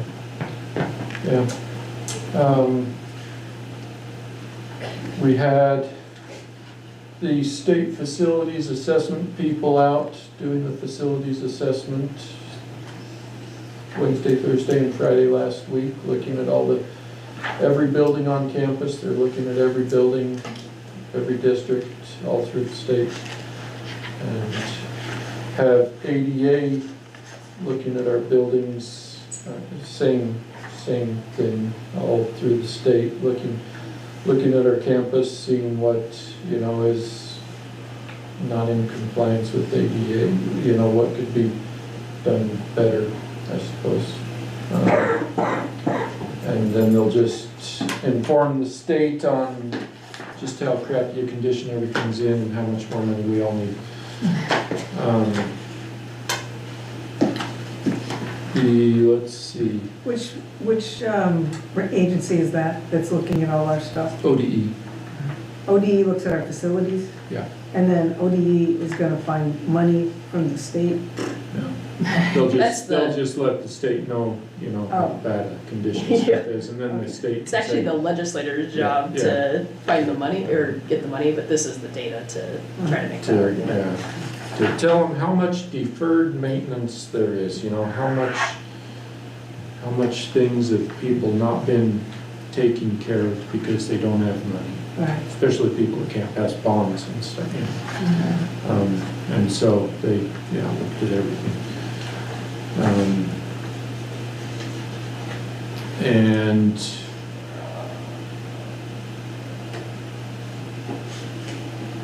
let's see, I had my water operator training. I just got my certificate saying I passed the test and submitted that, so I'm just waiting to hear from the state to be officially a small water system operator. And we need to do some testing to be in compliance, and I just got the testing stuff, so probably do that tomorrow, some tests that we haven't done yet for the water. For the well. Yeah. Can I ask just so what's the elementary on separate, we're on separate systems right now? I think Everyone's on the well. Why is that, so the kids are like saying, oh, it tastes different over here than over here, like this side? How recently? Yesterday.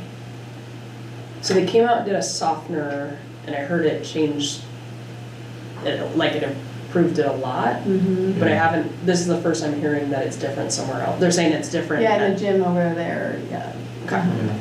Yeah, Hasn't yesterday. made it there yet or something. Right, maybe it just hasn't like cycled the water that Yeah. hasn't cycled enough. What are they tasting? Just like iron or something, Oh, like minerals, you know, that, Yeah. Is that sulfur? No, I don't know. I've heard iron. Yeah, Yeah. iron is what I'm hearing. And yeah, the water softeners weren't properly running, but they had the manufacturer come out and help, and it seems to be running. Okay, so Where was it stronger? Like, where did it taste like more iron now? over in the elementary gym, in the. You just said that, sorry. No, it's I okay, just- in the fountains over there, or Okay. the like water bottle, yeah. Okay. fountains. Yeah, I'll bring that back, and Okay.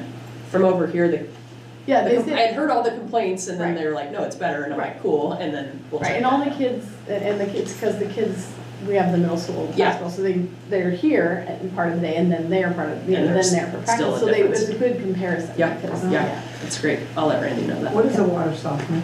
Is it like aeration, a filter? Are they No, adding it- something it- to the water? So you have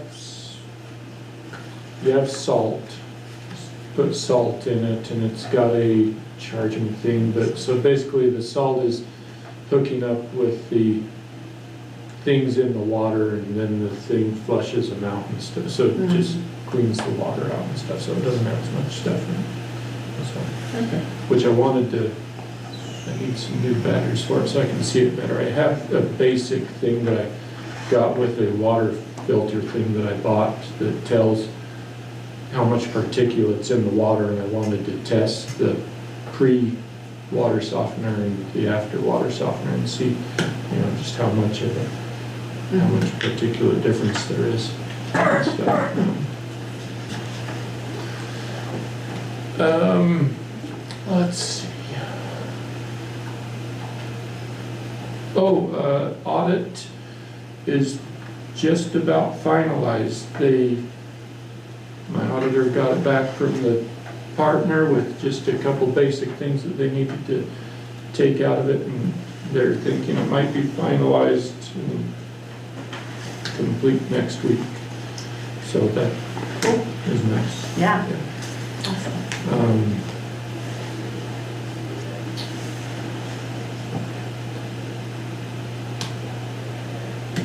Got a new TV over in the elementary library, put a TV over there so they can do trainings. We talked about having a projector, but there's nowhere good to put a projector really, I felt, and so I put a TV in there, and so they could hook up to it. And right after I finished hooking it up, Stephanie was in there with the class, and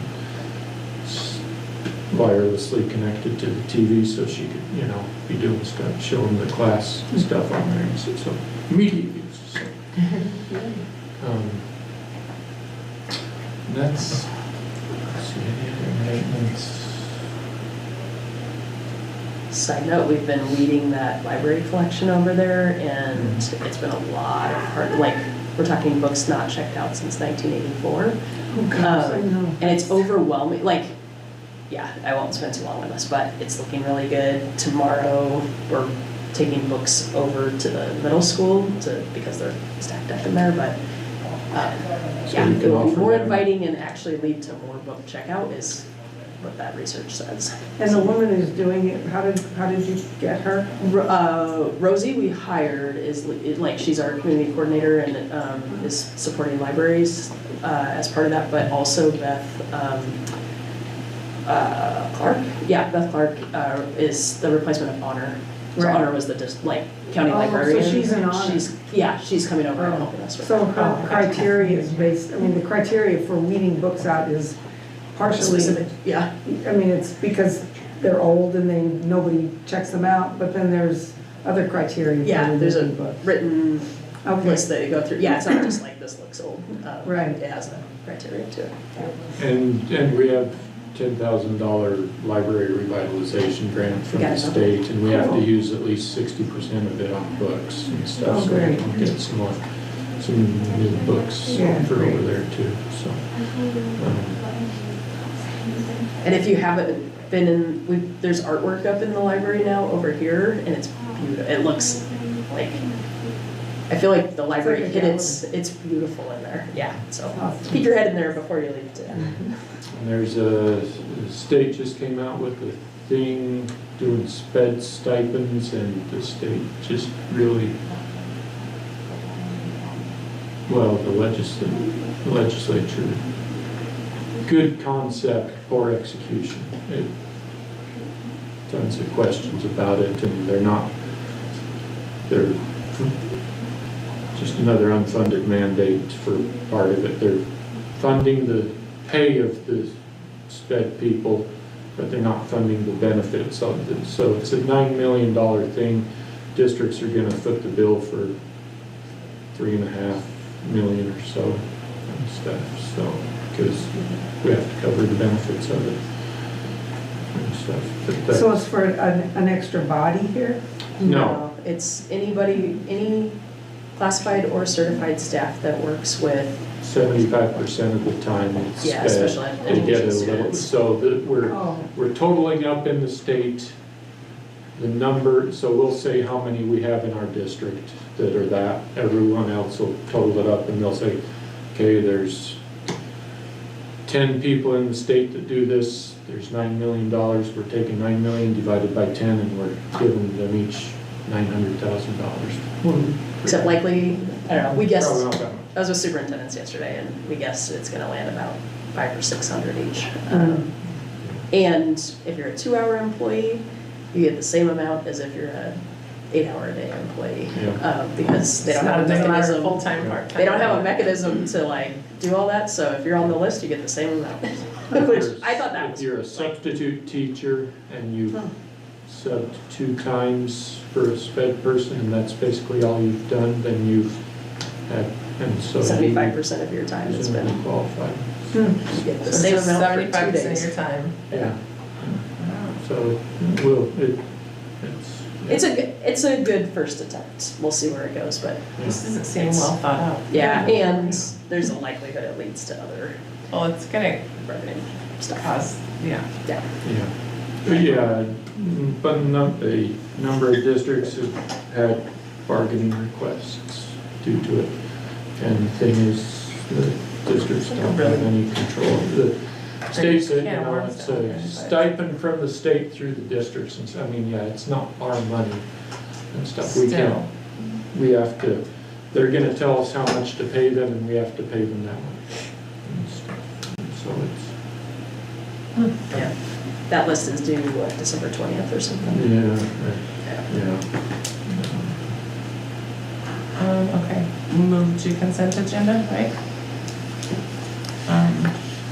Everybody look over all the numbers in the prior minutes. Entertain a motion. I move we adopt the consent agenda.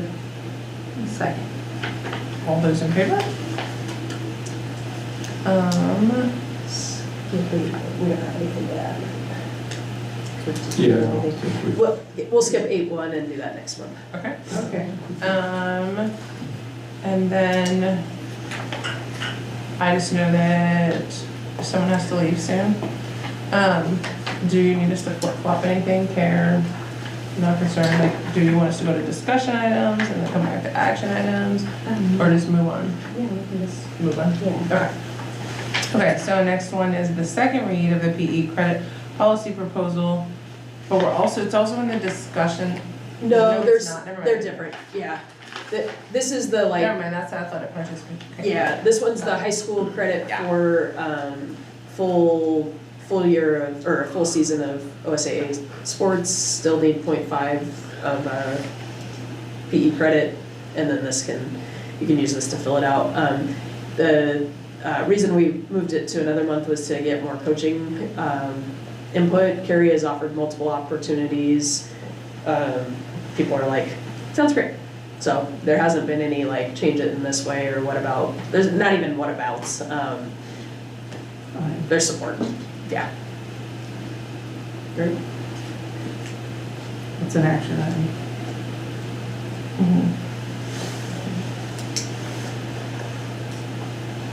I mean, I moved to approve 8.2 PE credit policy proposal. Well, and I still had a question on it, I guess, because I was just read second read there again. So is that still involving the piece of that you had a writing or something they had to do?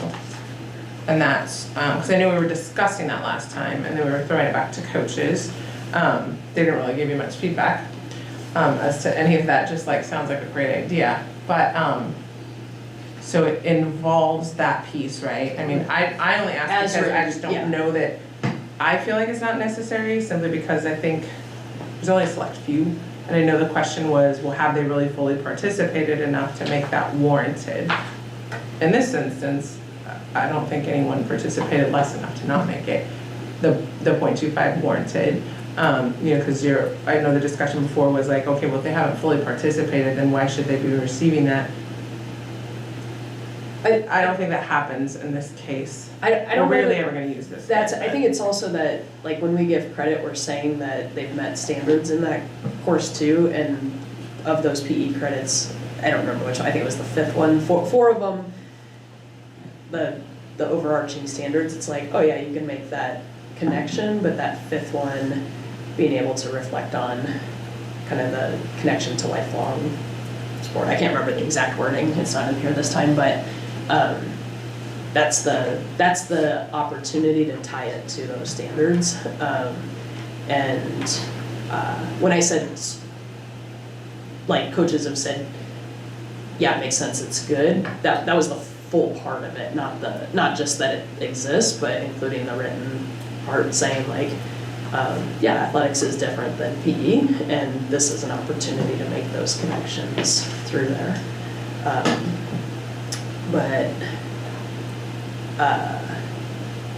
Yeah, there wasn't anybody sick. Yeah, I don't know that I have anything to add that I just didn't say. I'll be quiet. Right. So the written piece, the idea is that it helps meet a standard. It helps to. The rest of the standards that aren't clearly met in a, right? And it's not on coaches in an individual sport to make, right? They're not PE teachers, they're coaches. And so this is the piece that's like, hey, we don't need to put this on your shoulders to make your athletic activity a PE class. This is the avenue for doing that, to take it to that level. So, yeah, I mean, it's not a long written piece. There's questions there to guide that, but I think, I personally think the written piece is important in order to say this is academic credit that we're giving for this experience. What do they turn that into then? That'll get, so those will go through, what did we land on? I talked to Carrie about this. Honestly, those will go through either me or Kay, because we're working on the credits with them the closest, and so we'll like have that direct connection. We can bounce that off of PE teacher, coach, to say, right, if it's not clear in there, like, do you see this connection? Is there anything else you'd be looking for? Create a rubric connected to it, something like that, but they'll turn them into either me or Kay.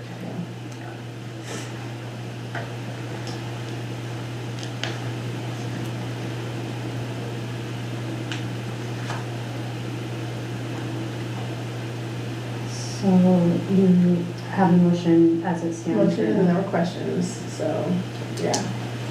No, it's just, is there, I guess, is there a second, and then do we want to vote? I second it. Normally, there's a move and a second, and then there's a discussion. Yeah. That's cool. Yeah. Okay, all those in favor? And all those opposed, I just don't like how it's written, so.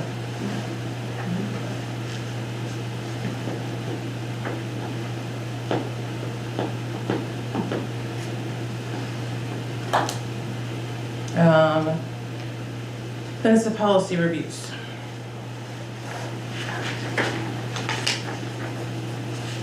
So this is the second reading, this is just another action item. Yep. And then the 8-4 is a first read, but. Right. And we had these all blessed, again, last time in an email. So all we have to do is move on this, right? Yep. And one, I move to approve 8.3.1 through 8.3.19.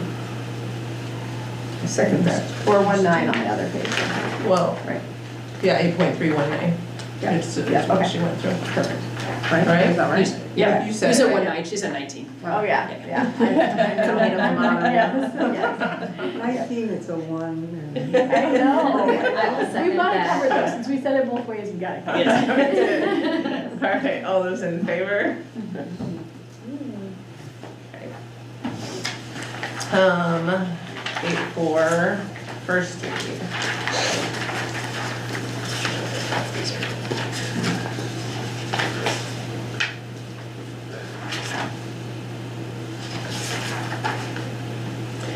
Just, so C, like, we did A and B before, but then a new policy update came out, and these 3 from A were included in it, and I didn't want us to get all the way through the policy manual and then go back and have to do more, so I just pulled the A with all the rest are from like I and K or something, I can't remember.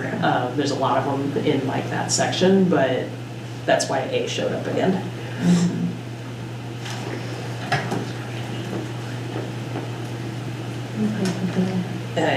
I'm just pulling up the,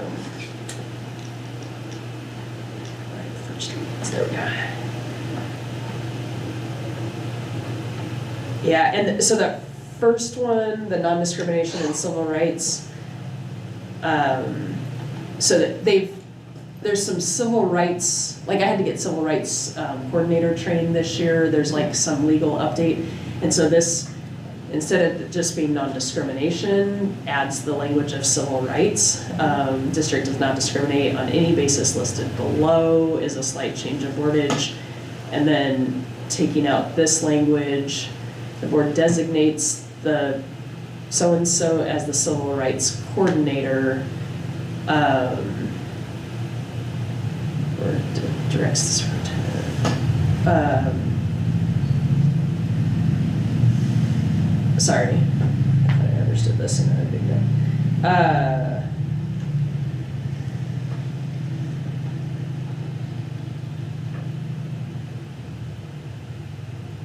That's why. So the civil rights coordinator, instead of saying, boards say it's this person and then that person tells the whole district, we write it right into here. So this will say, superintendent is Sue Wilson is the district's civil rights coordinator. So they're outlining, they just expanded that section to make sure that that's included in this. Any questions on that one? No, there's no like choices, there's no like, we can choose this or this or that. I don't think so. Yeah. They actually crossed the part out where you had those. Yeah. Yep. Down at number 8 there's a little bit of, but it's not really a choice. Right. Yeah. Says, There's 2 different ways to meet those requirements, but either way you have to meet them. Yeah. I did the 2-day training, so we're gonna pick that one. Yep. Because I'm not doing more training. Sorry. Unless you tell me to go get more training. Right. Yeah, and the rest, I don't think there's any choices in this one. Okay. That second one is the complaint procedure connected. It takes all the non-discrimination or discrimination complaint procedure and includes all the civil rights into the same AR. And I think similarly, there is, I think I shared this, I can't remember if I told the whole board or maybe just either Michelle or Andrea, but superintendent, so if I'm the subject of a complaint, the complaint may start at step 3 and should be referred to the board.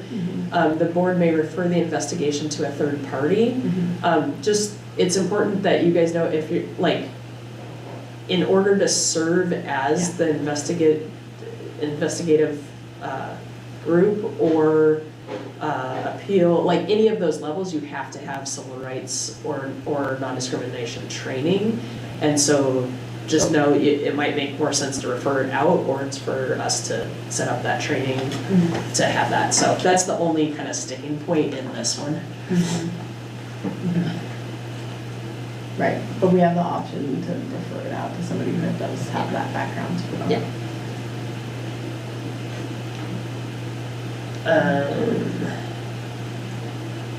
Yeah, and I didn't see, similarly, did anybody see, this isn't choice stuff, it's just like what fits your district.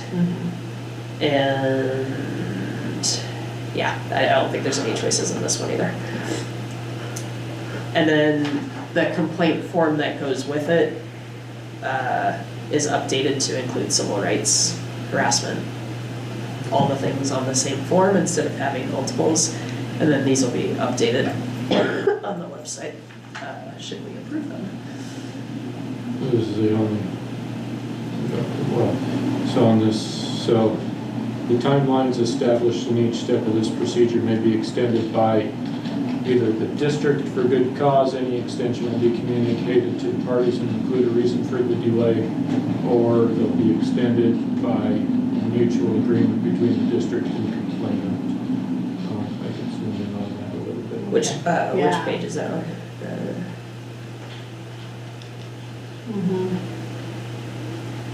Right there.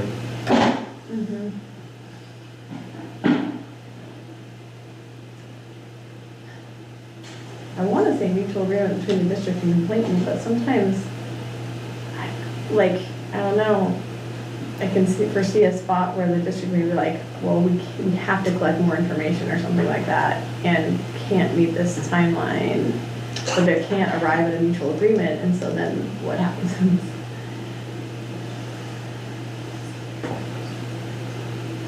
Yeah, you would think that the district would hold that. Right, so then we might as well just say that, yeah, the district for good cause. I don't know. That, especially if there's not mutual agreement, then you can spend the energy on coming to that agreement versus doing Yeah. the investigation. Yes, And that's what I'm thinking. we're a district without a lot of resources to have those extra meetings. I mean, and it says for good cause, I think that Right. assumes we communicate that cause and Right. are very transparent about it, but Right. I would agree with that first one, just for capacity. Me too, yeah. And I would, yeah, and like, I mean, I can kind of see a problem there if we were, you know, there, if you were trying to delay without good cause, you know, but I then assume it would, there would be grounds for like further action, Yeah. so, yeah.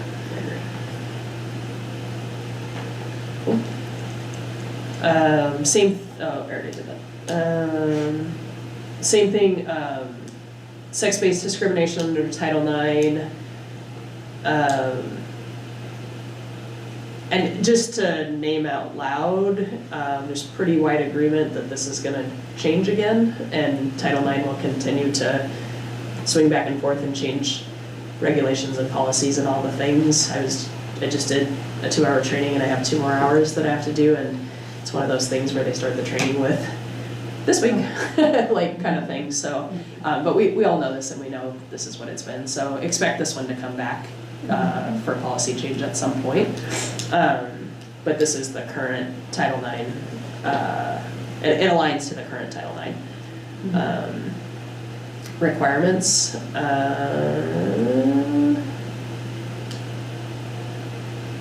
Are you catching any, I didn't see any, sorry, I spelled kind of fast, but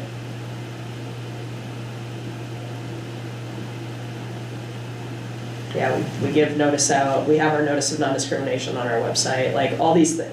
We do all these things, I'm trying to look where the actual change is.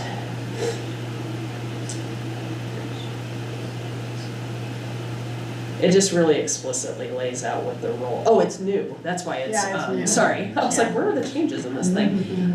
Yeah, very explicitly lays out the role of the Title IX coordinator and investigative processes, appeals processes, like it's a specific, what I will say is when this is needed, there's a lot of support at the local and state level to navigate through this and do it correctly, so, and we get trained as well.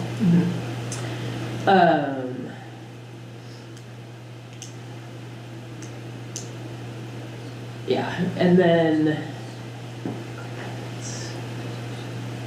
yeah, so that one's worth a read just to know the thing, but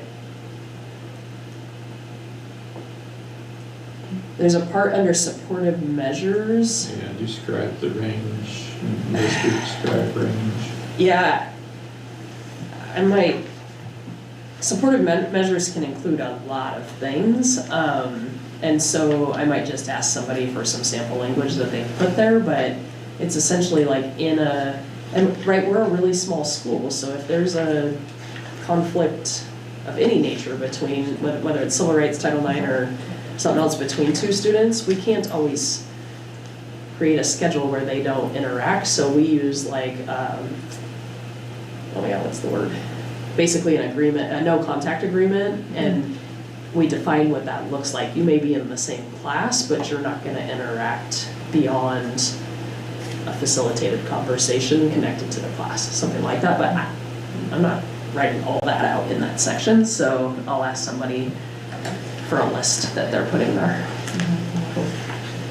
And then that would be in the second reading version of it? Yeah, I think we'll try to get, will you make a note that we should find those? To like build out the supportive measures. Yeah. Okay. Yes, okay. Yeah, it seems like it would have been helpful for them to provide a list that we subtract from than to write our own list, but. And then, yeah, and also like for the disciplinary sanctions and remedies, it's like list or describe range and list or describe, so that isn't built out either. Yeah. That section right below. Okay, so we'll work on those two. Let's So see, the supportive okay. measures and the disciplinary sanctions. Yeah. Sections. Okay, and then jumping into section C, the line and staff relations. Sorry, I'm blanking right now. No, I know, Like, but is it a review or a this change? was new, this was from, Oh, we didn't have it. yeah. Yeah, okay, so this was when it's recommended or required, and we didn't have it in policy, and so this is for us to include that one.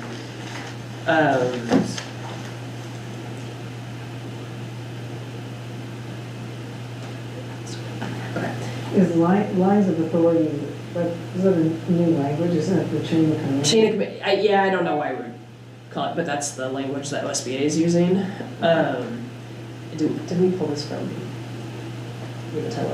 Yeah, so this is one of those ones that they told us we don't have, and we can get the language, we can pay for the language from them, or we can go to a couple different websites that we think are up to date and see theirs and pull it and do it that way, which we did, so.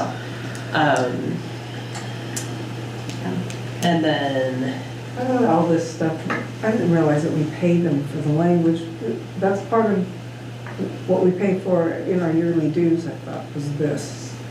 Well, actually, I probably should have said it earlier to replace the water district part with the OSBA thing, so we can probably chat about that a little bit, because I have some stuff here, so, that has to do with paying OSBA for it.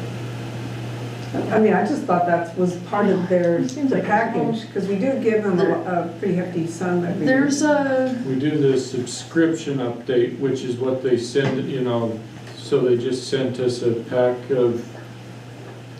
that's where There's another the pretty A's big- came from that new. If Yeah, you stay up to like date, 19 or so ones to review, delete, yeah. and stuff, and so that's what we pay for. That's is what we that. pay for. And if you stay on that schedule, you're fine, you don't have to, but on the, we paid for the analysis to say, here's all the ones that you should Right. either review or change. In that, you have to pay more for the language, but there's ways to do it for free, so. And they'll give us up to, what I should say, they'll give us up to 25 of them. So when we get into like the IJK, like, and there's a lot of them that need updated, we'll ask them for a batch to like, hey, give us the language for this one, or if there's something we can't find or aren't sure, but this one was an addition not that long ago, and so you can go, if 5 districts have the same language, that's the one. Basically, Yeah. Okay. And then the same with the handbooks one. That one was yeah, same thing, yep. And those, just to name, we've been updating those to be in line with OSBA's recommendations for the handbooks, and those will be available on the website when it launches, so. I will say there's one version that is legalese and not that accessible, and then we're working on a version that like makes the most important parts of that more accessible. But bottom line is a handbook's a handbook, and sometimes you have to include all the legalese, so. I thought a handbook was to help people understand what they're supposed to know about. That's why a handbook exists, not to satisfy attorneys. OSBA might have been Yeah. different. It's, I Complicate. mean, it's not terrible, it's just so long. It's like every single rule for pages and pages, and so even to find what you're looking, I mean, there's I just think it's a lot. Yeah, So, okay. trying to make the shorter version too, the handbook version.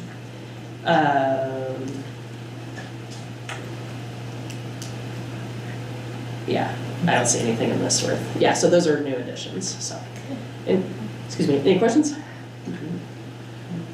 For this one, the discrimination under Title IX in the Yeah. policy, I mean, ruffle feathers, but does it say anywhere in there like about sports, boys competing in girls' sports or anything? This particular, let me go back to the front of that and, I think this is more investigatory Or if there is process. Okay. But let me go to the front of it and see what else, it's a long It was hard to. policy, yeah, let me. It's more like afterwards, right? Yeah, After this things isn't happen. complaint. Then there's a complaint, yeah. Yeah, this isn't like. It's not the earlier rules. Yeah, this isn't that you can't discriminate, this is if you're going to discriminate Yeah. in what you do, I think. Yeah, I and think so. the first one was civil rights edition, like the non-discrimination, there is, let me see if this will, see if I can insert, yeah, so actually if you go to the very front of these, can't discriminate by gender identity, which then plays into those, that's already, like, that's not a change in this, it already exists. But there's no addition in, this is the follow-up for like, if you believe you've been discriminated against, what's the Title IX coordinator's job, what's the process? Yeah.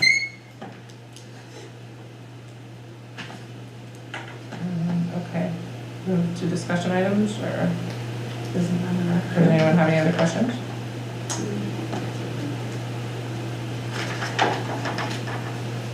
Okay. Do we have to do an action thing on that? No, that one's a That's the first second reading. read, next time.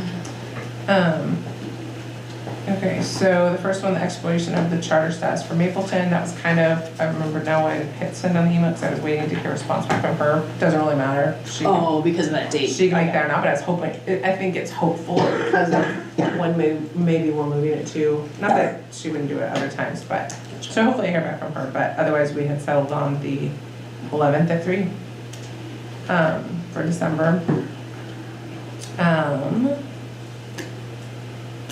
The one thing I thought we could add into that, so I got a call, and I don't know how much you got, I didn't really understand the man who called me from OSBA on Sunday.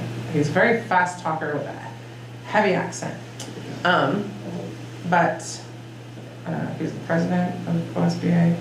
And it was all about the dues. So they want to increase those. Oh, Yeah. I guess there was a A big lot. conversation at the ESD meeting, the other Yeah. board meeting about this, I just heard peripheral stuff. I was on the ranch and so they left the Yeah. message. It was riveting, but sorry that you missed it, Mary. But I asked. They caught you. Yeah. I was like, I didn't have Christmas decorations. Can you talk right now? I'm like, only if this doesn't take too long, we'll see how long it takes you. But so I asked, like, okay, so what are we paying? Which I thought he was very uninformed in answering, because he's like, well, what's your enrollment? I'm like, shouldn't you know how much you're charging us if you're calling me? Can you pay me more? Which we would fall into like the district member too, which is 100 to 250. And we pay like 5 something, right? It says here 541.25. You say I could pull up and tell you. But it is like 15% every year in increments for the next 5 years. So in the end, we pay, he said doubled, it's over tripled, but it's 1843.34 is what we pay. But they haven't raised rates in umpteen years. This is a resolution to amend the OSBA due schedule. They're taking a vote on the 15th of December. I said, well, cool, because we're having 2 board meetings before then. But, when I talked about it at work, they had brought it up at the Fern Ridge school board meeting on Monday. And so my boss and I were talking about it, and that superintendent's feelings were, hey, but it's really expensive if we didn't pay for this, which likely so, like when you do all these types of things, having them analyze it or do that, or any other services you call them for and ask, it's a lot more expensive if we're being charged for every little thing versus the hefty increase on dues. Yeah, so we pay, $541.25 for our district dues. And then we pay $1,560 for the policy subscription. And you can't get the policy subscription without the dues. Without the right? dues. Yeah. Alright, so, So I mean, your other option is to not be a part of it, but then you pay for everything. yeah, I mean, that policy subscription, especially if we go through and update everything and stay up to date, is worth its weight in gold. Well, Like, that's only, what is it, for 500 and 1,500? It's Yeah. 500 So to 8. 2,000 a year. That's not, I thought we paid $5,000, I don't know No. why I thought Which that. will eventually tack on another 1,300 to that over the next 5 years in increments, but still, I mean, $1,300 more isn't, no. Is that right? Yeah, And their $1,300 more costs do isn't. go up too, so. Yeah, I it's mean, if like- they haven't raised in forever, And they the have people other, they pay, so. and the other item that we get by being members, because I think you have to be members, is access to the legal trust. That's, Yeah, yeah, and that's that's true. what the biggest thing is, if you Yeah. need that stuff, then. And yeah, No one it wants to pay costs for that. $240 a year to Yeah. be in that, but that's, Worth when it it. comes to lawyer fees, $240. It's like 5 minutes. Right? Yeah, I mean, it's, We just 4 put minutes it and there 23 every seconds. but it's, and when you look at the dollars, it's, yeah, you don't wanna be docked 1,300 here and 1,300 there, but for what you don't have to pay for, it's good, so. So I just wanted to make sure everyone was aware of that, that you'll see it change over the next few years. Thank you for taking the call and reporting back to us. Do you all have to vote on increasing the, or it could be at the next meeting, but do we need to put that as an action item? Yeah, I had sent out that email from Yes, you did. OSBA and stuff, and I forgot to put it on the agenda for vote, but yeah. if we- But I think we'll be early enough then, so that'll. Okay, we'll just make that We'll an do it action then. On next one. Perfect. Jot it down. The next thing we put was Veterans Day holiday, because, I don't know, I think we all got lots of questions and from people and to each other, from each other. We were all like, what? The one who was in the room asked me herself, so, like, what was that? You know, I was like, I didn't recall. And I think we were all kind of at a loss of like, we didn't recall. And so I don't know if it was, I know you had explained it to me, as it was part of the negotiations for the certifieds. And classified. And Yeah. classified, and they had to lose a holiday. I don't know why we're all, if we were parts of it, why we're all kind of blanketing out about it, but, so I don't know if it's something, because you're right, it's the first time it then started falling on our 4 days of the school week again, since it's happened, so I don't know how we revisit that, if we can revisit that.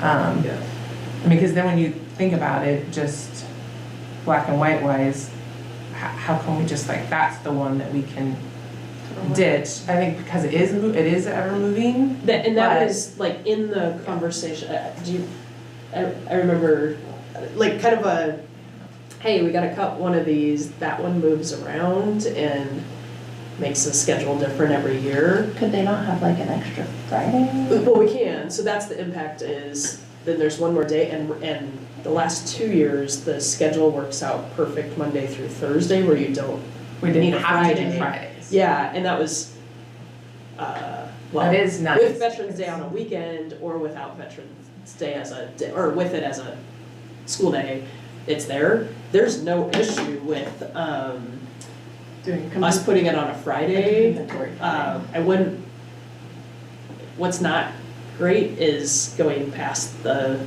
weekend at the end of the year and having a hanging Monday. Yeah. Yeah. So it would need to, like, We I don't would think do the- anybody wants that, Right. so. So what we did in the past was just do the Friday, the Friday adjacent to it, either the Yeah. Friday right before or the Friday after. Yeah, I will say that's also conferences, right now, and so So you have it is a kids here. weird, we'd have to put it the one before, you know, it's not a big deal, it was just like, that was what was on the table, nobody said no, I don't think anybody felt, Well, and you're right, it makes. until you it makes feel for the a impacts clean, of it, um, yeah.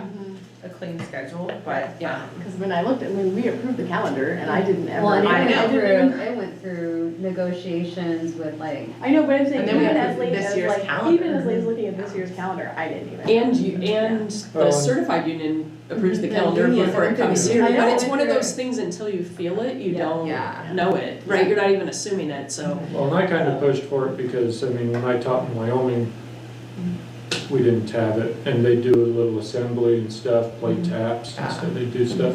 And I don't know, where it falls sometime, having a day off in the middle of the week. yeah, if it's a Tuesday or off or a Wednesday. Wednesday Yes. off, it's like, It's, okay, it screws up the week. yeah. Yeah, it really does, It I get does. it, yeah. It does. Unless you do a Veterans Day honored, observed or something. Yeah, rather yeah. than Like Just how- say Monday Thanks and stuff. of It's nice whatever that week like it is. President's Day and those things are like that, you know, they're always a Monday. Monday, Yeah. yes. Like Halloween should always be a Friday or Saturday. Side note, my grandmother and my brother got married on November 11th, so they'd always have the day off. And so it's this really funny thing where I'm like, we don't have it off. Yeah. So, for I both mean, and I Veterans Day and wedding. regardless of when we celebrations. have the time off or not, I think it's great to do the, you know, because I know like even when I worked at the elementary school, especially like in Sarah's class, she always makes sure that they understand what this is for, you know, so it's good to show that the respect and the representation of it. It sounds like it was very well done. Yeah, yeah. On that Monday.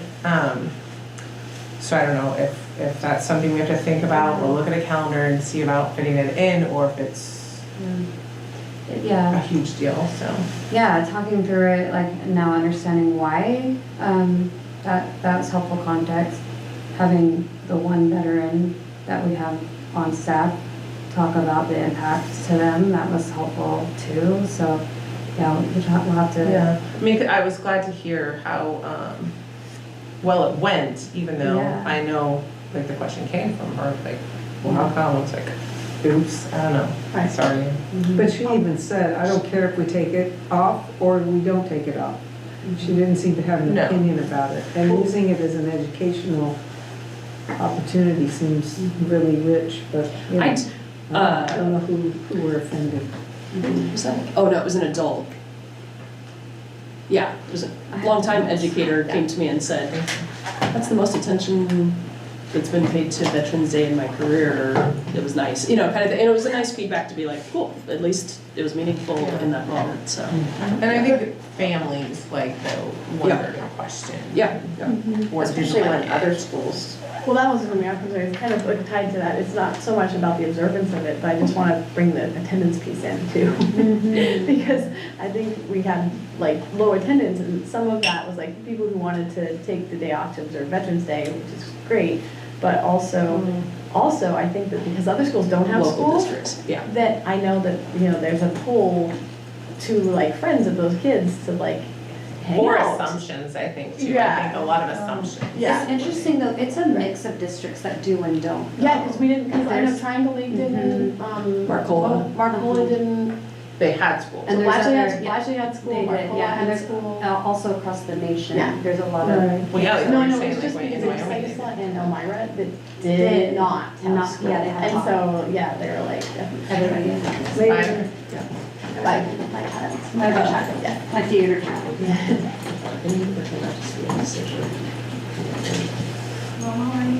It could be, just, I mean, if we throw it on the calendar as a non-paid holiday, because we Yeah, shifted the that's paid right. holiday to somewhere else.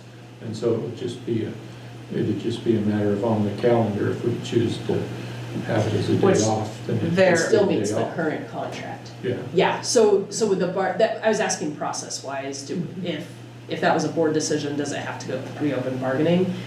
It's just it'd be an unpaid holiday if it's off, And do they make, and we'd but have we're saying another they day make of up school. Friday, another we day of have- school Yeah, because yeah. of students. Yeah, so actually the board can just decide that without going to contract. Are we gonna put that day, are we gonna have like a single Friday somewhere?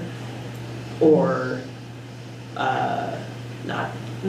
Yeah, but we don't have to. If go we back did to that, I bargaining. think I'd probably want to pull the staff.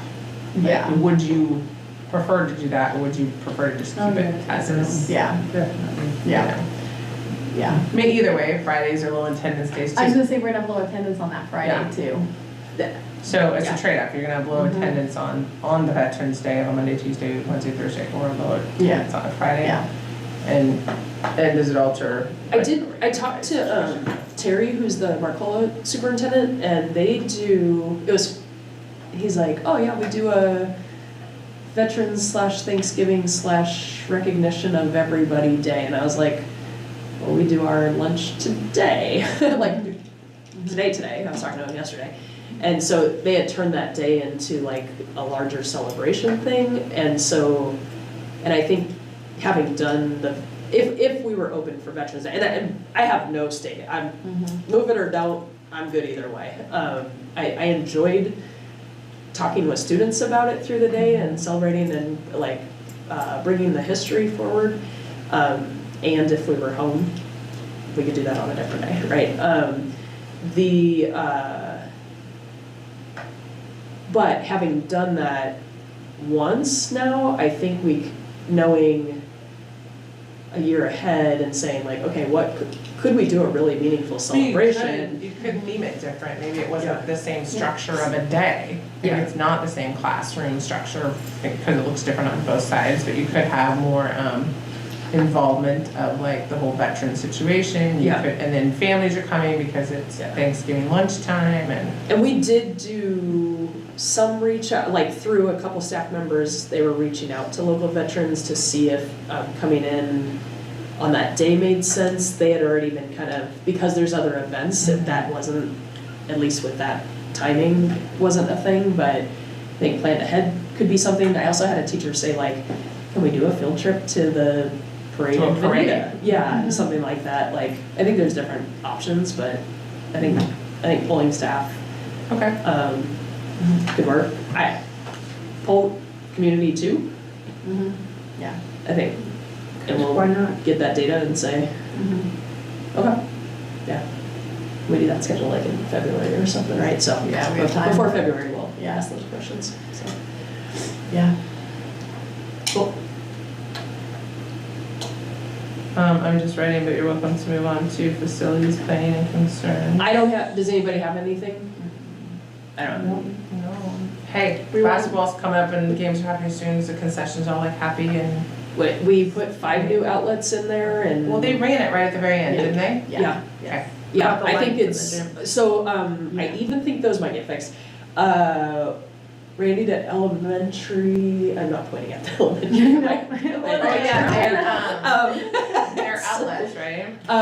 Well, the hanging lights, like the elementary PE has been over here this week because he's rehanging those and doing them, trying to get the flickers to stop. We're done now. And are they flickering? I don't know, because we were over there for practice I was there for half an hour before I came to the meeting You here. didn't notice if they were, so they probably. Yeah, I think they're okay. I think we're testing them there. They're switching out ballasts and stuff. Yeah, I think we're trying it there first and then we'll work our way over here, but, and I don't know. We're doing that one next, right? This one? He's swapped some out in there already, he just put in another order for some more ballasts. Okay, so we're working on that. Okay. Yeah. Cool. Athletic participation contract. So this one, and we can keep talking about this ongoing, but this came from a recommendation, I think through Carrie, I don't know if it was Carrie or through Carrie, but football, we continue to struggle to field full teams, and part of it is, and for football specifically, based on the numbers, so if 11 kids tell us that they're gonna play, we rent 11 helmets and 11 shoulder pads and stuff, and that's an extra cost for us. When kids quit mid-season, it not only impact the cost, we paid money for that stuff and we lose that money, right? Which is, that's one piece of it, but also, if you're under 8 kids, it's really hard to field a team, and so we've been working hard to make decisions about having our own team, doing this, we've tried a lot of things to build that up, and we keep landing in this spot with not enough kids to have full games, and it's expensive on top of that. And we don't want kids quitting any sport, and I'll be honest, football is why we're talking about this though. And so the idea that came through is kind of exploring some sort of contract and or fee. We don't want to charge kids to play sports, but we want kids to stay in sports, and if some skin in the game helps, and so that the idea was it costs money, but if you finish the season, you get the money back. And if you don't, then you don't. Also, we have families who can't afford that, and so it's this kind of thing, but they can work off those hours too, and so they'd have some deposit or skin in the game kind of thing, hopefully. I don't know the right thing, there may be other ideas connected to this, but I think we continue to struggle there, and we want to get where we have a high school program again, but if we have kids quitting at middle school and/or kids who complete the season but get 4 games instead of 8 games or however many they're supposed to be.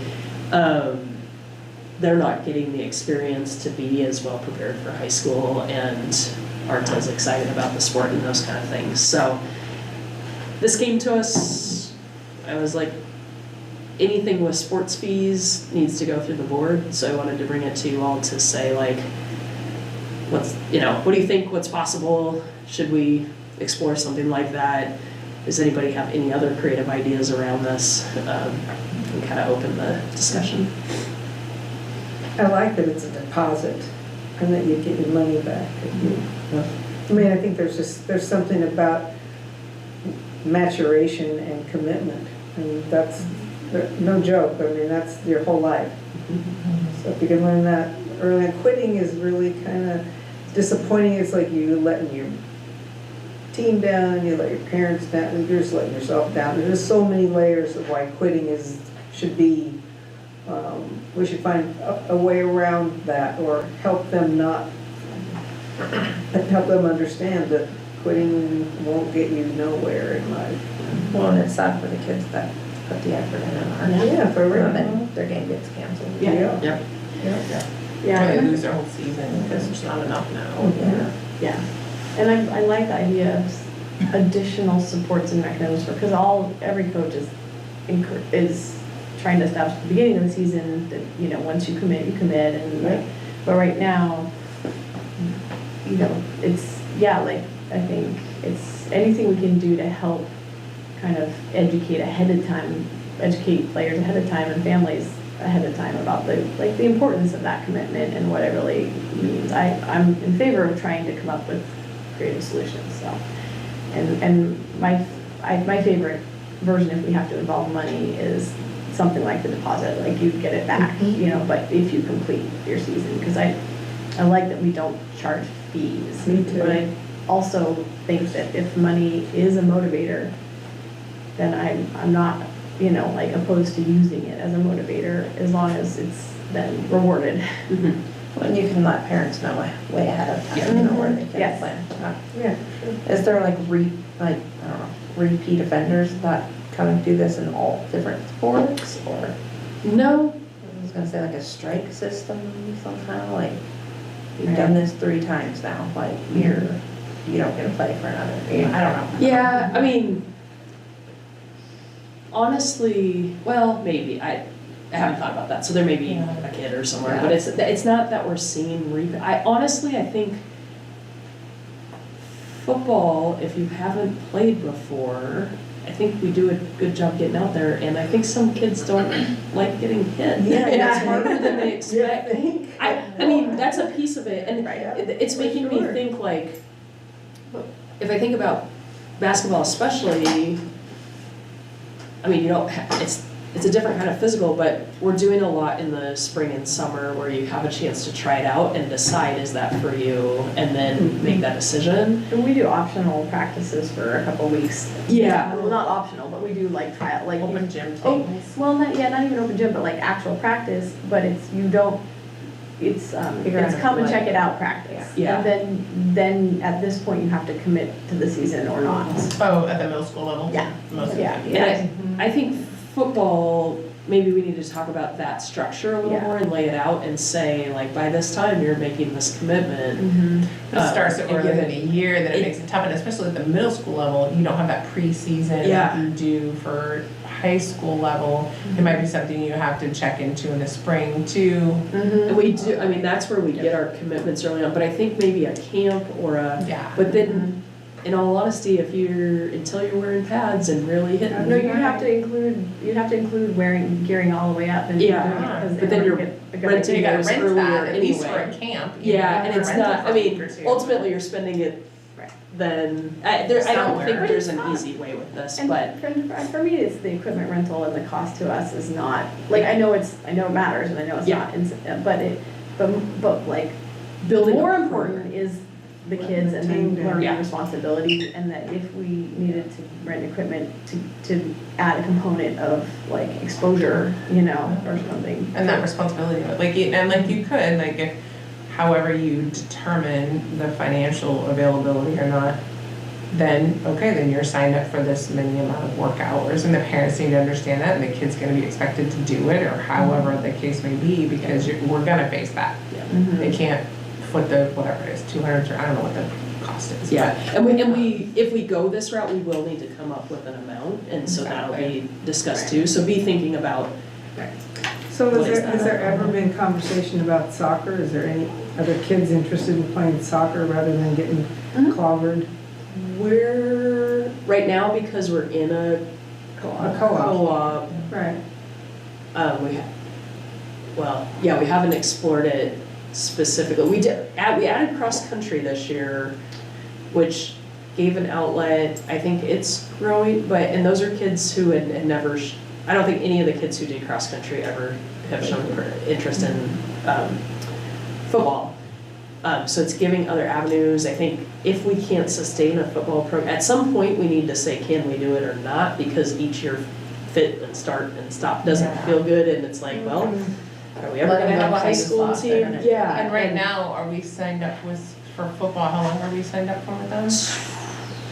I'd have to check it. I think we said 2 years on that. So this year and next I for think so. sure. Yeah, I'm pretty sure. I'm like 80% sure that's One thing I think further down the line, like thinking is like us as a school district could put out there more information about like for the younger kids doing flag football, and you know, that way they do know the Yeah. rules and they kind of get familiar with it, and they're Yeah. more apt to go out to Elmira to do tackle during 3rd grade, you know. Yeah, right. So. And we I think do that the younger, younger. like basketball right now is the only one we manage, I think, to get a lot of, soccer, youth soccer. Yeah. Like, some years we have good youth soccer. Yeah, you're right. But Yeah, yeah, yeah, we could add early those elementary other- years, Yeah.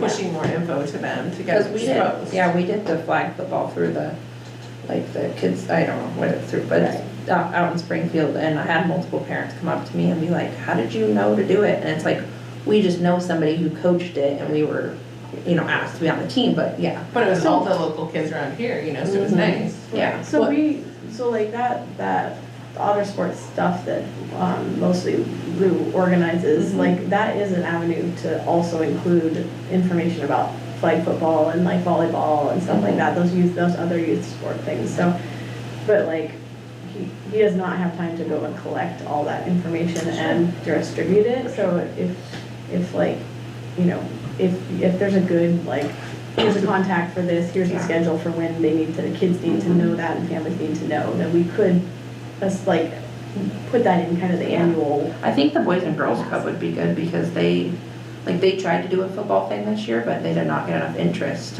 or coaches, you know, Yeah. so they weren't able to do it, but. Yeah. What we're seeing more interest in right now is flag, And then and flag footballs, yeah. it's like it's growing as a sport on its own, in its own way. But I do agree, if we get kids, like if we could host a flag team out here for younger kids, Which I think maybe you could, yeah. then Good, over yeah, anybody could years, have it. yeah. What's But the it's- size of the team for flag football, like, in I think there was, oh gosh, I think there was 8, On the field, yeah, like per team. 6 on the field. Oh, so that's still. Yeah. And then Almost 8 6. on And it's the learning team. 6-man principles then, Yeah, that's what that's that right. build up Yeah. to it. Yeah, because then there was only like, we only had a couple We inside. only had a couple, and he rotated them, it was Adam Decker, I don't know if you remember, yeah. But he rotated them, you know, all of them, 2 would go out, 2 would come in, 2 would go out. Yeah, So, cool.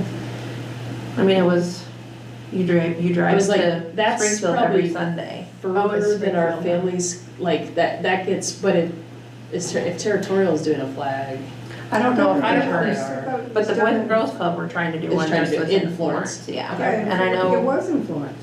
I mean, Isaiah played flag football in yeah, Florence. yeah, we Well, did, they yeah. used, in the past. they used In the to, I past. think, in the past, but yeah, like, everybody, all of them went out there, didn't they, this year? Well, a lot of families drove every other day to Coos Bay for practice, and then drove To on Springfield. Saturdays to South Coast to Coos Bay. Oh. They did that league, and some families did the Springfield league, so. Wow. So but you practiced in Florence. We practiced in Florence, but the kids that did South Coast League practiced all the way in Coos Bay 3 times a week. Oh, Yeah. Yeah.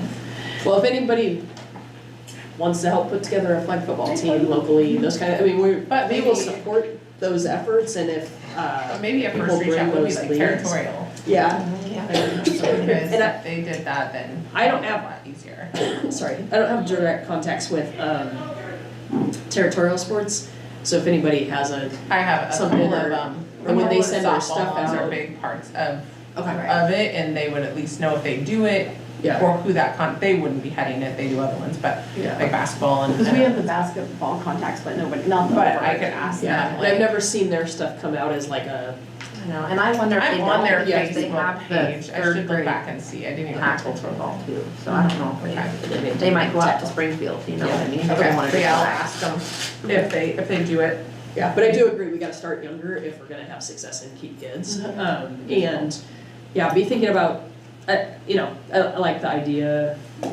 how much money, Yeah, any other ideas in there. I figure we'll, well, you'll have to tell us what the rental costs are for us. okay, Carrie was pulling those numbers for me. Oh, hi, bye. Yeah, Okay, tell me that. How's practice, Tony? It was good. Good. Are you tired? Yeah, but it's gonna be harder, you know? Yes. Part we gotta build up resilience. Yes, that's No way. Yep. Bye. Good night. Wow, that's so true. I love that Tony visits Yeah. it doesn't matter who you are on campus. Like, Oh, yeah. I walked into Jaren's office to ask a question today, and Tony's sitting down asking, what do you do for work and what do you do for the Oh, my school?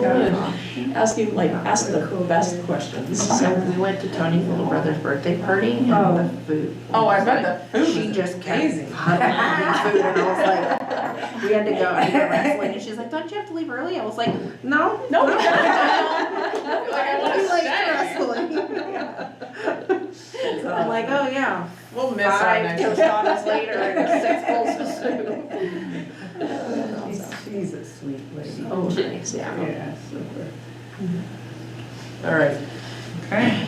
Okay, where are we? That's it. Any Public December comment. meeting, since I have it written down, what are we doing for Oh, December meeting? well, I Sounds like the briefly 11th. said it earlier, but the 11th at 3. 11th at 3. Put it on here. Actually, That's gonna be the normal board meeting, or Yeah. that's just? No, it's normal. yeah, we just have to. These are go nice from fruited the up other of week, the 'cause original. that's Yeah. the meeting. And then it went awry for a while, and then we landed there. And that one lady will be here talking about, We're hopeful, and I do not have a guarantee from her yet, but I hope so. I may not be able to make it at 3. I think I have an option for you, Okay. only because it was mentioned in my household, Okay. so. I'm gonna change that on the calendar right now. We won't be able to meet in here, Right. so plan on. Oh, yeah, they have school. Yeah, either, let me look if anything else is going on that day, but either the room 10 or Mizu, if we could We could use use the the, yeah, meeting, meeting will you room. check that? I'll check that, yeah. Cool, thanks. Any other public comment? Jaren? Nope. Blowing up your computer? Okay. We had that for years. Oh, see that. Comments from the board? No, I can't go sleep. It feels like it's like, It's so, it feels like it's midnight. Yeah. It's been dark for so long. I haven't had dinner. yeah, I know you. Yeah, me like, neither. Yeah, and it no. feels like really late. It's actually. it's Feels only like 8. I'm It is going- late. Feels like I'm gonna go binge or something. I feel like you're on time. See, I like, hate yeah. it because it's like, do I wanna eat, or do I just go to bed? Yes. Or do I just eat ice cream? And I was like, Yeah. it never happens Just to go me. straight to Like, dessert then. Yeah, no, I'll Dinner. always eat. well, I was gonna say, all my calories come at the end of the night when I finally slow down, but today I had probably 2,000 calories It was for good. lunch. It was The so month good. of November, calories don't actually count, and December. And December. probably And so. Then you roll right into February. And then your New Year's resolution starts, and then it ends in like 3 days, so. Okay, someone moves to adjourn, because I always like to say it's adjourned and then I'm not allowed to. So,